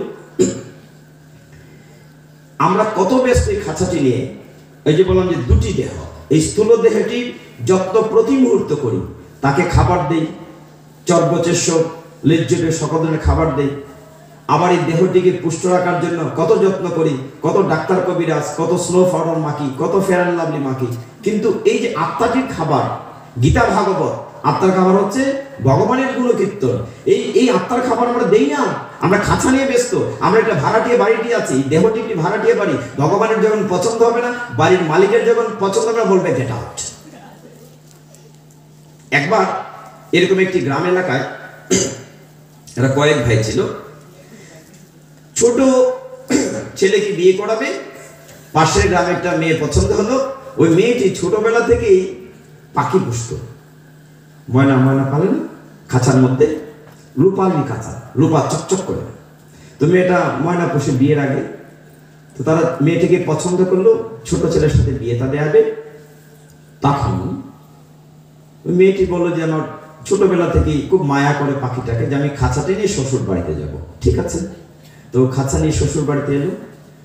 কিছুদিন পরে ওই মেয়ের ছোট ভাইয়ের বিয়ে ঠিক হলো, ছোট বৌমা, সে বাড়িতে নাইর যাবে। তো খাঁচাটিকে দেখবে, তখন তাদের যে বড় বউ, জাল না কি বলে, যাই তো বলে, বড় বউ একটু সরলা হয়। তো বড় বউ বলছে বদ্দি, হে বদ্দি গো, আমি তো ছোট ভাইয়ের বিয়েতে নাইর যাব, তুমি আমার খাঁচাটি দেখবে তো? বলে নিশ্চয়ই দেখবো, তুই চিন্তা করিস না। আদর করে ছোট জালকে যা বাবার বাড়ি যা, ভাইয়ের বিয়েতে যাবে। আবার বলছে বর্দি, তুমি আমার খাঁচাটি দেখবে তো? বলে নিশ্চয়ই দেখবো, তুই কোনো চিন্তা কর। রানা হয়েছে, আবার গেট থেকে ফিরেছে, ও বর্দি তুমি আমার খাঁচাটি দেখবে তো? হ্যাঁ, তুই খাঁচার জন্য চিন্তা করিস না, আমি তোর খাঁচাটি দেখবো। তো ছোট বৌমা চলে গিয়েছে বাবার বাড়িতে লাইয়া। বড় বউ তো শুনেছে কি যে আমার খাঁচার যত্ন করবে তো? হ্যাঁ করবো। খাঁচাটি দেখবে তো? দেখবো। বড় বৌমা কি করছে? প্রতিদিন খাঁচাতে শিরিষ কাগজ দিয়ে ঘষায়, স্প্রে করে, আর খাঁচা পরিষ্কার করে, চকচক করছে। এইটার ভিতরে যে পাখি আছে তার খেয়াল নেই, থাকার কথাও না। সে দায়িত্ব নিয়েছে আমি তোর খাঁচার যত্ন করব। ছোট বৌমা বাবার বাড়িতে গিয়েছে, ভাইয়ের বিয়ে দেখেছে, ফিরা যাত্রা হয়েছে, ফিরা যাত্রাই তো করে, এইগুলো সব শেষ হয়েছে। তারপরে ছোট বৌমা আবার 1 মাস পরে যখন বাবা শ্বশুর বাড়িতে এসছে, দূর থেকে দেখে বারান্দার মধ্যে খাঁচা ঝিলিক মিলিক করছে, অর্থাৎ খাঁচা ঠিকই আছে। দৌড়ে গিয়েছে দেখার জন্য, গিয়ে দেখে খাঁচা ঠিকই ঝুলে আছে, চকচক করছে, কিন্তু খাঁচার ভিতরের পাখিটি নাই। এই আমরা খাঁচা নিয়ে তো ব্যস্ত, ভিতরের পাখির আমরা যত্ন করি না। ঠিক ওই জায়গাটিতে আসতে হবে। ভগবান যখন এই রূপ দেখালেন, তখন ভগবান বলেন দেখো অর্জুন, এই জগতে সকলেই বাহ্যিক টেনে ব্যস্ত থাকে, তোমাকে আজকে গীতার গুহ্য জ্ঞান দিলাম, উঠো যুদ্ধ করো। তখন অর্জুন ভয় পেয়ে কি বলেছিল? বলেছিল এইবার কৃপা করে তুমি আমার গুরু হও, আমাকে তোমার শিষ্য বানাও। Come to the point, surrender আসতে হবে। অর্জুন ভয় পেয়ে বলেছে এইবার তুমি কৃপা করে আমার গুরু হও, আমাকে তোমার শিষ্য বানাও। করিষ্যে বচনং তব, এবার তুমি যা করতে বলবে আমি তাই করব। আর তখন বলছে তোমার কথা বলি না, তুমি আমার গ্যারেন্টি। এখন কি বললো, করিষ্যে বচনং তব, এখন তুমি যা করতে বলবে আমি তাই করব। অর্জুন বেটা নেওয়ার রাগ করে এতক্ষণ খালি ভগবানের শ্লোক কইতেছে, অর্জুনের একটা শ্লোক কই, কারণ অর্জুনের মুখের একটা শ্লোকও কইছি না। অর্জুন যখন বিশ্বরূপ দেখেছে তখন অনেক শ্লোক বলেছে, তমাদিদেব পুরুষ পুরাণ তমস্য বিশ্বেশ্য পরম নিদানম বেত্তসি বেত্তমচ পরঞ্চ ধাম তয়া ততম বিশ্ব অনন্ত রূপ। এটা অর্জুন বলেছে, অনেক শ্লোক আছে সেখানে বলছে তুমি পুরাণেরও মহাপুরাণ, তমাদি দেব পুরুষ পুরাণ, মানে এত সুন্দর ভগবানের রূপ, মানে ভগবানের প্রশংসা করছে। দেখেন আপনারা যারা গান করেন সেখানে একটি পদ অনুসার বলেন, দর্শনে পবিত্র করো এই তোমার গুণ। ভগবানকে দেখে প্রশংসা করতে হবে। মন্দিরে এসে ভগবানকে দেখে আমরা প্রথম দেখি, দেখা আমরা বলি না, মুরব্বীরা বলেন যে প্রথমে দর্শনদারি পরে গুণ বিচারি। ভগবানকে দেখে প্রশংসা করতে হবে। জাগতিক নিয়মে যদি আমরা দেখি বলি, প্রভু আপনার এই পোশাকটি কি সুন্দর হয়েছে, একদম ম্যাচ করেছে, খুশি হবে। মাতাজিকে যদি বলি, মাতাজি তোমার চাদরখানা কি সুন্দর, গায়ের সাথে রঙে রঙে মিলে গেছে, খুশি হবেন কিনা, একে টিপে টুপে ম্যাচ হয়েছে। ঠিক ভগবানের মন্দিরে গিয়ে বল, ভগবান তোমার ময়ূর প্রচ্ছুতি কি সুন্দর, শঙ্খচক্র গদা পদ্মধারী, হ্যাঁ পদ্মমালাটি কি চমৎকার, ভগবান নিশ্চয়ই খুশি হবে। কাজে ভগবানের প্রশংসা করেছেন একাদশ অধ্যায়ে অর্জুন বহু শ্লোকে। তখন ভগবান কি উত্তর দিয়েছে, উত্তরটি অক্ষর ব্রহ্মযোগ অষ্টম অধ্যায়ে আছে। ভগবান বলেছেন যুদ্ধ চ বাট মাম অনুস্মর, তুমি যুদ্ধ করো আমাকে স্মরণে রেখে। এটা মনে নিতে হবে আজকে পাঠ থেকে পড়ে। দুটো বিষয়, একটি হচ্ছে প্রপদ্যন্তে, আরেকটি হচ্ছে মাম অনুস্মর। তুমি যুদ্ধ করো আমাকে স্মরণে রেখে। এখন কইবা বলে আমরা কি যুদ্ধ করতাম, আমরা তো কি সুন্দর করে ইচ্ছে আছে। এটা কি কুরুক্ষেত্র? না, আমরা সকলেই যুদ্ধক্ষেত্রে আছি। সেই যুদ্ধক্ষেত্রটির নাম সংসার যুদ্ধক্ষেত্র, সমাজ সংসার এই দেশ যুদ্ধক্ষেত্র। কেন কে যুদ্ধক্ষেত্রে নাই? কালকে কিতা বাজার আইতো, দোকান যে লাগাইছি সুরেনি নেগা, ছেলেটা যে দেখা গেছে বিদেশ পড়ে করোনা আইনি ধরে, মেয়েরে যে বিয়ে দিয়েছে শ্বশুর বাড়িতে, না জানে কি যন্ত্রণা আছে। আর ছাত্রছাত্রীদের যুদ্ধ তো আরো বেশি, যদিও দীপু মনে ওটা ফার্স্ট দিলাইছে এইবার ইন্টারমিডিয়েট, কিন্তু তারপরে তো যুদ্ধ আছে না। ইন্টারমিডিয়েট ফার্স্ট করার পরে মেডিকেলে আর ইউনিভার্সিটিতে ভর্তি হওয়ার জন্য পরীক্ষা লাগতো না, যুদ্ধকে শেষ নেই। ভালো স্কুলে ভর্তি গেলে ইউনিভার্সিটিতে ভর্তি যুদ্ধ লাগবে, আরে ভর্তি হইলেই তো যুদ্ধ শেষ না, পড়াশোনা শেষ করার পর আবার চাকরির জন্য যুদ্ধ। কোথায় যুদ্ধ নাই? সর্বত্র যুদ্ধ আছে। এই জন্য ভগবান গীতায় নির্দেশ দিয়েছেন অর্জুনকে দিয়ে, বলেছেন যুদ্ধ চ বাট মাম অনুস্মর, তুমি যুদ্ধ করো আমাকে স্মরণে রেখে। আমরা সংসার যুদ্ধে যে কাজে করে দাও দা কূপ দিতে গেলে বলতে কৃষ্ণ তোমার নামে দিলাম, লাকড়ি খাটতে গেলে হইতেই, ফেন্সিল শুকাইতে গেলে হইতেই। মানে তিনি বলছেন যুদ্ধ চ মাম অনুস্মর। একবার কোথায় জেনে গেছিলাম ব্রাহ্মণরা, সেখান থেকে বেরিয়েছে পরে হাজার হাজার মানুষ সেখান থেকে বেরোনো করে বলতেছে, তো একজন একজন জিজ্ঞাসা করতে, আজকে পাঠ কেমন হলো? খুব ভালো পাঠ হয়েছে। কি বলেছেন? আরে খুব সুন্দর হয়েছে। কেমন লেগেছে? খুব ভালো লেগেছে। কি পাঠ করেছেন? এটা তো কইতে পারি না, খালি খুব ভালো হয়েছে। তাহলে আমরা অন্তত দুইটা শব্দ নিয়ে যে আজকে পাঠের পরে, একটা শব্দ হচ্ছে প্রপদ্যন্তে। গীতায় ভগবান কি বলেছেন? আমার কাছে তুমি আত্মসমর্পণ করো। দ্বিতীয় কথাটি কি বলেছেন? তুমি যুদ্ধ করো আমাকে স্মরণ রেখে। মানে আমরা যেন ভগবানকে সবসময়, এরা কি স্মরণ রেখে না, বিসমিল্লাহ করে শুরু করে না যে কোনো কাজ, আমরা বলছি যে তুমি স্মরণ করে তুমি কাজটি করো। ভগবান কত কৃপা করেছেন। তিনি কুন্তী মাতাকে কথা দিয়েছিলেন। কুন্তী কার মা? পঞ্চপাণ্ডবের মা। কুন্তী বলছে, পিসিমা তুমি চিন্তা করো না, 5টা ছেলের দায়িত্ব আমাকে দিয়ে দাও। যুদ্ধের 17 নম্বর দিনে বা শেষের দিকে কর্ণ মারা যায়, কুন্তী দেবী কান্নাকাটি করে, তুমি আমার বড় ছেলেটাকে বাঁচালে না। তো ভগবান বললেন, তুমি তো আমাকে 5টা ছেলের দায়িত্ব দিয়েছো, দেখো আমি 5টা ছেলে ফেরত দিছি কিনা। ওই যে বলেছেন রাখে হরি মারে কে। একদিকে দেখেন 100 ভাই, লক্ষ লক্ষ সৈন্য, কত শক্তিশালী সৈন্য, আরেকদিকে মাত্র 5 ভাই। জিতেছে কারা? 5 ভাই। কেন? ভগবান তাদের পক্ষে ছিলেন।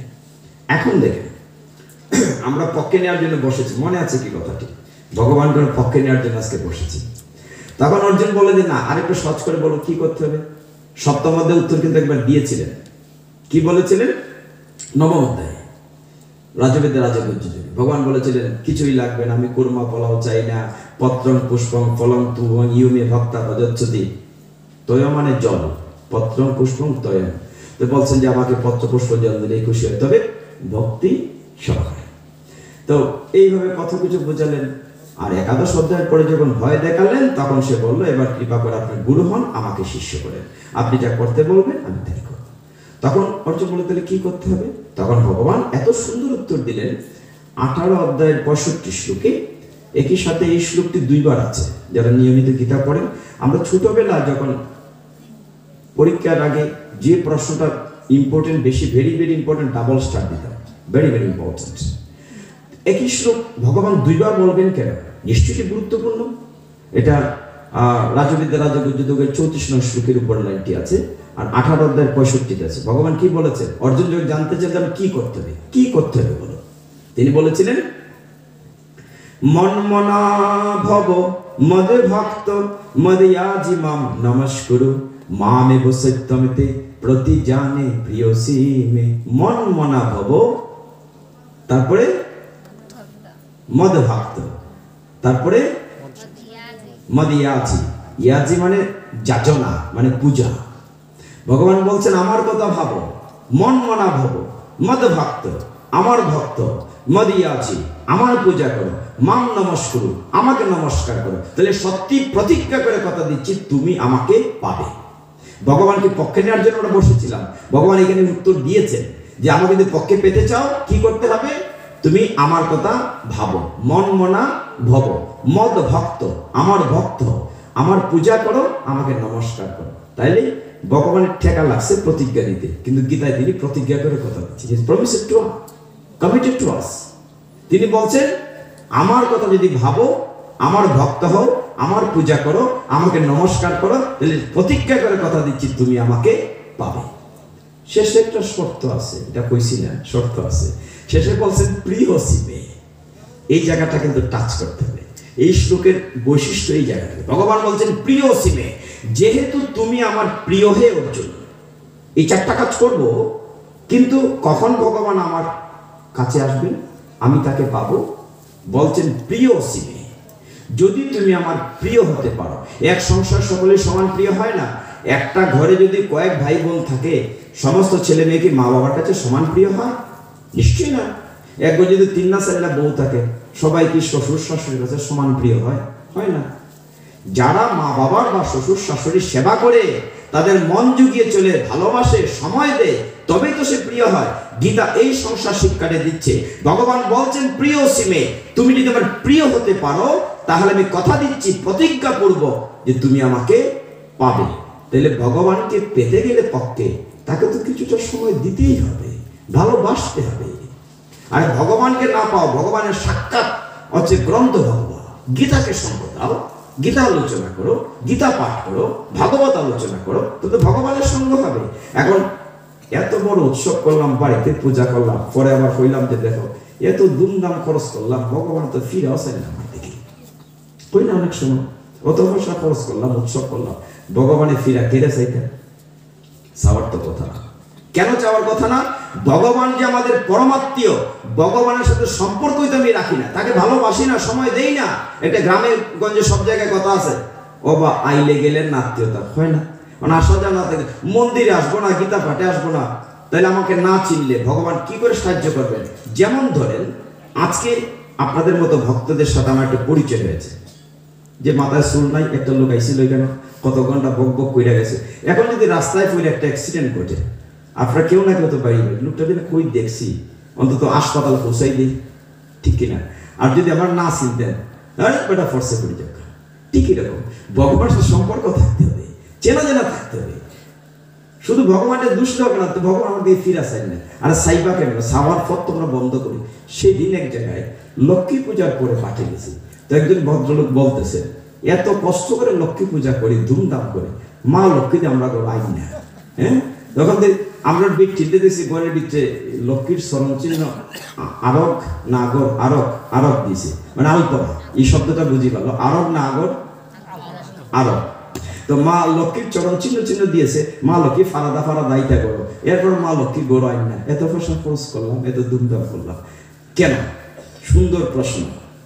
আমি বললাম মা লক্ষ্মী যে তোমরা গরু আইতে, লক্ষ্মী পূজার দিন তো আমরাই গরু দিতাম পারি না। বলিটা কোন কথা? বলে লক্ষ্মী পূজার দিন যে অত্যাচার শুরু হয়, চারদিকে অলিতে গলিতে ঠাস ঠুস বম ফুটায়, আমরাই তো ডরাইয়ে গরু ঢুকতে পারি না। আর সারা বছর যেমন তেমন লক্ষ্মী পূজার দিন এমন অখাদ্য কুখাদ্য রান্না করে খায় না টিপ দামড়ি ঢুকতাম পারি না। লক্ষ্মী মাত্র গড়ে ঢুকা দূরের কথা। আমার কথা রাগ করেন না, এটা বাস্তবতা। আমার মারে 2 সালে লক্ষ্মী মারে, লক্ষ্মী মা দেয় না। লক্ষ্মী মা কি করে আসবেন আপনার ঘরে? আমি তো আসার পথ আমি বন্ধ করে দিয়েছি। সাত্বিকতা সারা বছর যেই করেন, পূজার দিন কেন অখাদ্য কুখাদ্য খাবেন?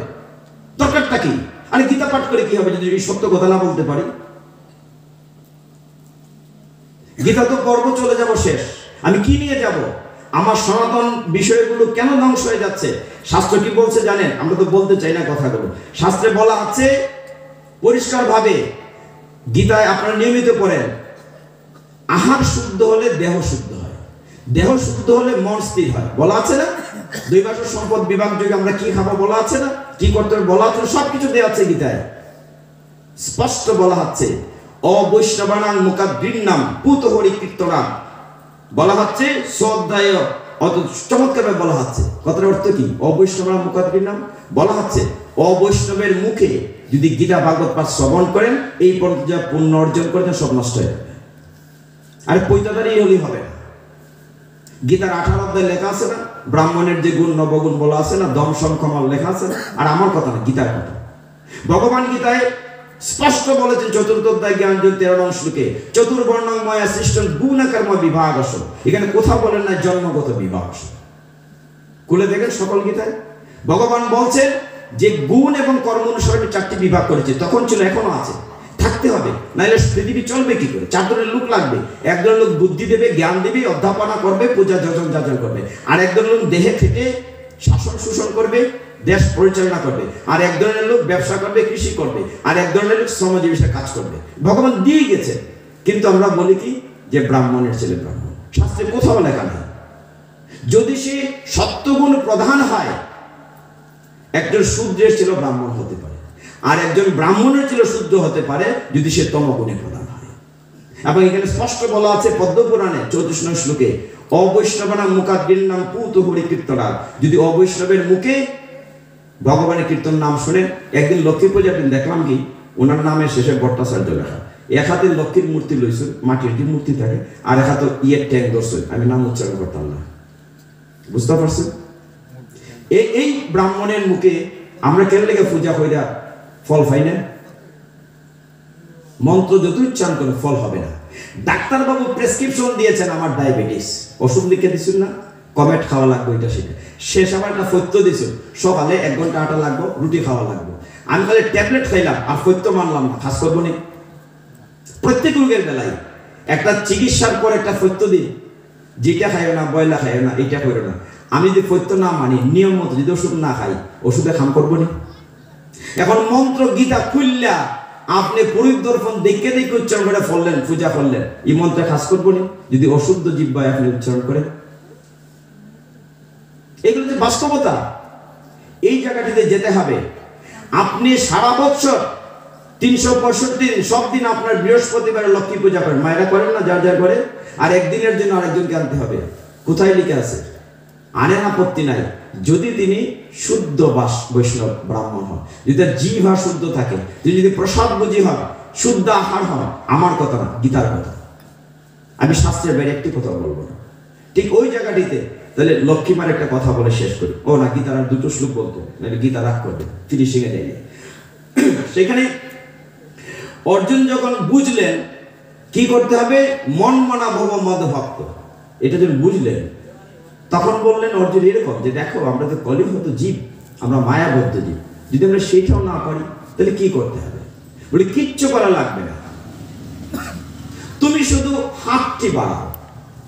আপনি যদি ভালো সাঁতারও জানেন, খুব ভালো সাঁতার জানেন, কিন্তু গভীর সমুদ্রে ছেড়ে দিলে কি উঠতে পারবেন? সাঁতার জানলে তো কাজ হবে না, কেউ না কেউ আপনাকে সে তুলে নিতে হবে। তুলে নিতে গেলে তো আপনার হাতটা দেখতে হবে, নাহলে তো টাইটানিকের মতো ডুবে যাবেন।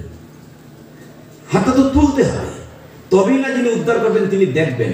এই কথাটি ভগবান ৬৬ নং শ্লোকে স্পষ্ট বলেছেন। কি বলেছেন? সর্বধর্মান পরিত্যাজ্য মাম একম শরণং ব্রজ অহং ত্বা সর্ব পাপেভ্যো মুক্ষেস্যামি মা শুচো। হে মায়ার জীব, তুমি মায়ার সাগরে ডুবে আছো, আমি তো হাত বাড়িয়ে রেখেছি, তুমি কেবলমাত্র হাতটি তুলো, আমি তোমাকে সমস্ত পাপ থেকে উদ্ধার করব।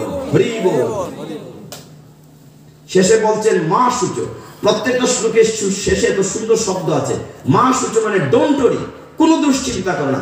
ভগবান ক্লিয়ার কনসেপশন গীতায় বলেছেন, তুমি কোনো দুশ্চিন্তা করো না, আমার কাছে হাত বাড়িয়ে দেখো আমি তুলি কিনা তোমাকে। আচ্ছা বলুন তো, এই সারা পৃথিবীতে হাতি থেকে শুরু করে পিঁপড়া পর্যন্ত লক্ষ লক্ষ প্রাণী আছে, এরা কি চাকরি করে? এরা কি ব্যবসা করে?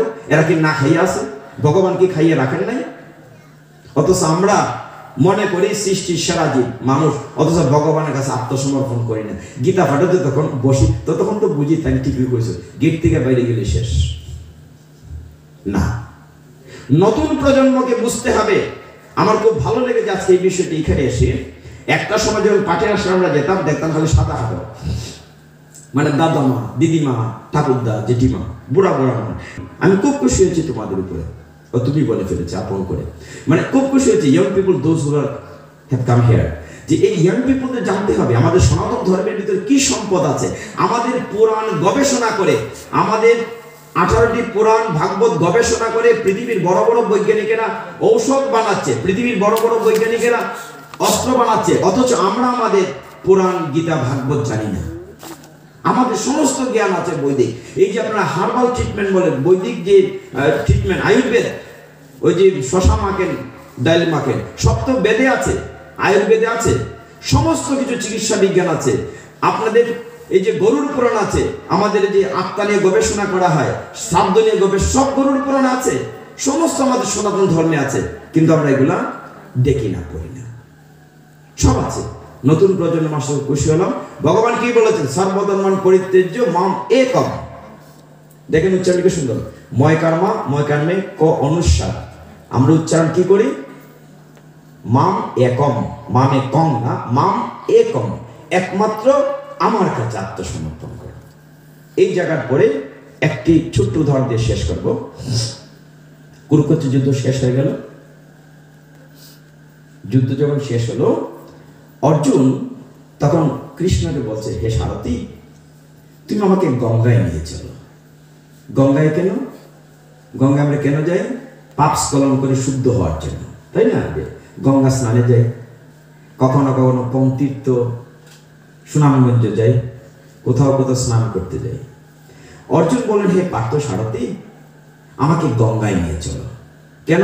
বলে আমি অনেক লোককে মেরেছি, অনেক হত্যা করেছি, আমার পাপ হয়েছে, আমি গঙ্গায় স্নান করে পাপ স্খলন করব। ভগবান মনে মনে হাসে, রে মূর্খ, তোকে 574 শ্লোক বলে এত উপদেশ দিলাম, তবু তুই আমার শিখবি না। হ্যাঁ, ভগবান মনে মনে হাসে। তো তিনি ঠিক আছে চলো গঙ্গায় যাই। গঙ্গা তীরে গেলেন, তখন বিকাল হয়ে যাচ্ছে, সন্ধ্যা সমাসন্ন। এমন সময় অর্জুনকে রথের উপরে রেখে ভগবান চলে গেলেন। ভগবান তো লীলা পুরুষোত্তম, তিনি কত লীলা করেন। তিনি বলেন যে ঠিক আছে অর্জুন, তুমি স্নান করো, আমি একটু ঘুরে আসি। অর্জুন রথের উপরে বসে আছেন। এমন সময় অর্জুন দেখলেন একটি ডেড বডি, মৃত লোক, কাঁধে করে দুজন নিয়ে আসছে, মানে দাহ করে, বল হরি হরি বল, বল হরি হরি বল করে গঙ্গা তীরে নিয়ে এসছে। সন্ধ্যা হয়ে গেছে। অর্জুন কিন্তু রথের উপরে বসা। অর্জুনের একটা নাম হচ্ছে সব্যসাচী। অর্জুন 2 হাতে তীর চালাতে পারতেন, সব পশু পাখির ভাষা বুঝতে পারতেন। দেখলেন ডেড বডিটি রেখে 2টি লোক চলে যাচ্ছে। কেন? আগুন আনে নাই, ভুলে চলে গেছে। অর্জুন রথের উপরে বসে দেখলেন একদম চিকন হালকা পাতলা একটা শৃগাল এসে কি করেছে, ওই ডেড বডিটাকে খাওয়ার কথা, সে পা সঙ্গে মাথা নাড়াচ্ছে, পা শুনছে মাথা নাড়াচ্ছে, হাত শুনছে মাথা নাড়াচ্ছে, নাক শুনছে মাথা নাড়াচ্ছে, খাচ্ছে না। কিছুক্ষণ পরে অর্জুন কিন্তু বসে বসে দেখছেন। কিছুক্ষণ পরে একটি স্বাস্থ্যবান মোটা শৃগাল এসছে। সে এসে ওই চিকন শৃগালটিকে বলছে, এই তুই খাইলি না কেন? লাস্টে তো একাই পড়েছে, তোকে তো লাঠি থেকে তাড়া করিনি, খেলি না কেন? তখন চিকন শৃগালটি বলছে, খুব মন দিয়ে খেয়াল করো, চিকন শৃগালটি বলছে, আমি এই মৃত লোকের পা খেতে পারি না। কেন? মানুষ তাকে দুর্লভ মনুষ্য জন্ম, ভগবান তাকে দিয়েছেন, দুটি পা দিয়েছেন। কেন? পা দিয়ে হেঁটে হেঁটে গীতা পাঠে যাবে, মন্দিরে যাবে, তীর্থস্থানে যাবে। জীবনে সে তার পায়ের ব্যবহার করেনি, অতএব আমি তার পা খেতে পারি না। তুমি তার হাত খেলে না কেন?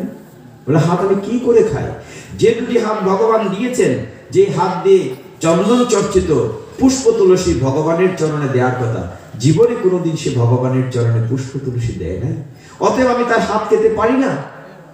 তুমি তার কান খেলে না কেন? কান দেয়া হচ্ছে কান দিয়ে ভগবানের গুণকীর্তন শোনার জন্য, কীর্তন শোনার জন্য, গীতা ভাগবত শোনার জন্য। সারা জীবন কারে খারাপ কথা শুনেছে, আমি তার কান খেতে পারি না। তুমি তো চোখ খেলে না কেন?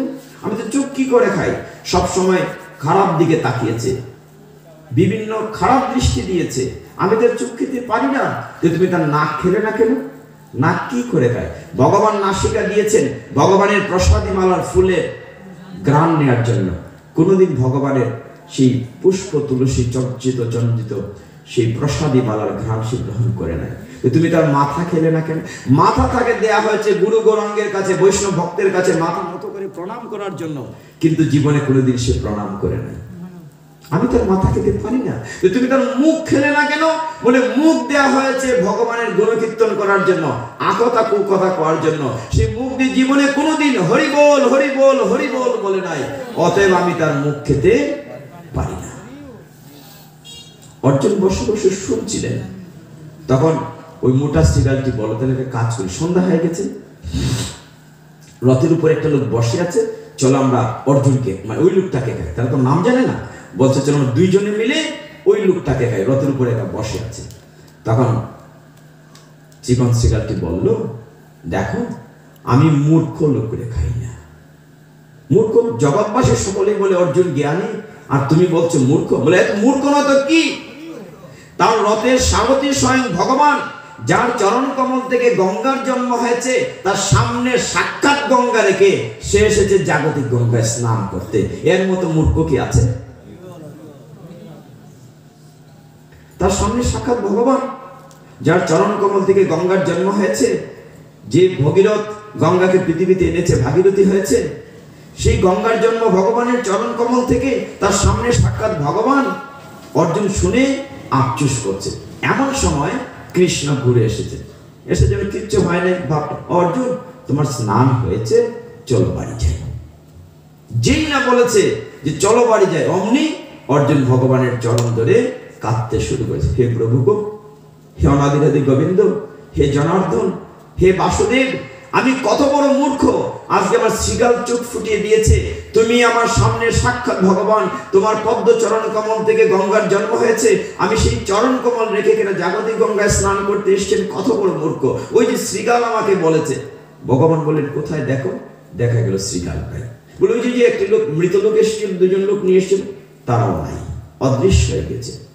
অর্জুন, লীলাটি আমি করিয়েছি কেন? তোমাকে দিয়ে জগৎবাসীকে শিক্ষা দেওয়ার জন্য। ওই যে লাস্টে ছিল, তিনি ছিলেন শিক্ষাকও, আর যে দুইজন কাঁধে করে নিয়ে এসেছিল, একজন ছিল নন্দী, একজন ছিল বৃঙ্গি। আর যে দুটি শ্রীগাল ছিল, একটি হচ্ছে যুগমায়া, একটি হচ্ছে মহামায়া। এই লীলা করিয়েছি জগৎবাসীকে শিক্ষা দেওয়ার জন্য। একমাত্র অনাদিরাদি গোবিন্দের চরণ কমলে যদি আমরা নিবেদিত হতে পারি, তবেই মানব জীবন সার্থক হবে। যাই হোক, আমরা আজকে আর প্রলম্বিত করব না, এখানে শেষ করব। আগামীতে যদি আপনারা শুনতে চান আরো 5 মিনিট কথা বলি, আর যদি ভালো না লাগে উঠে যায়, ঠিক আছে। তাহলে আজকে কিন্তু সুখের সূত্র শিখিয়ে দিয়ে যায়। আমরা তো ভগবানকে ছোটবেলা আমরা পরীক্ষায় সূত্র পড়েছিলাম, অঙ্কের সূত্র a + b² পড়েছেন, a² + 2 + b²। আমি ম্যাথমেটিক্সের টিচার, আমার ম্যাথ সাবজেক্ট, অনেক সূত্র পড়েছি। সংসার সুখ হয়, পড়ালেনটা কি?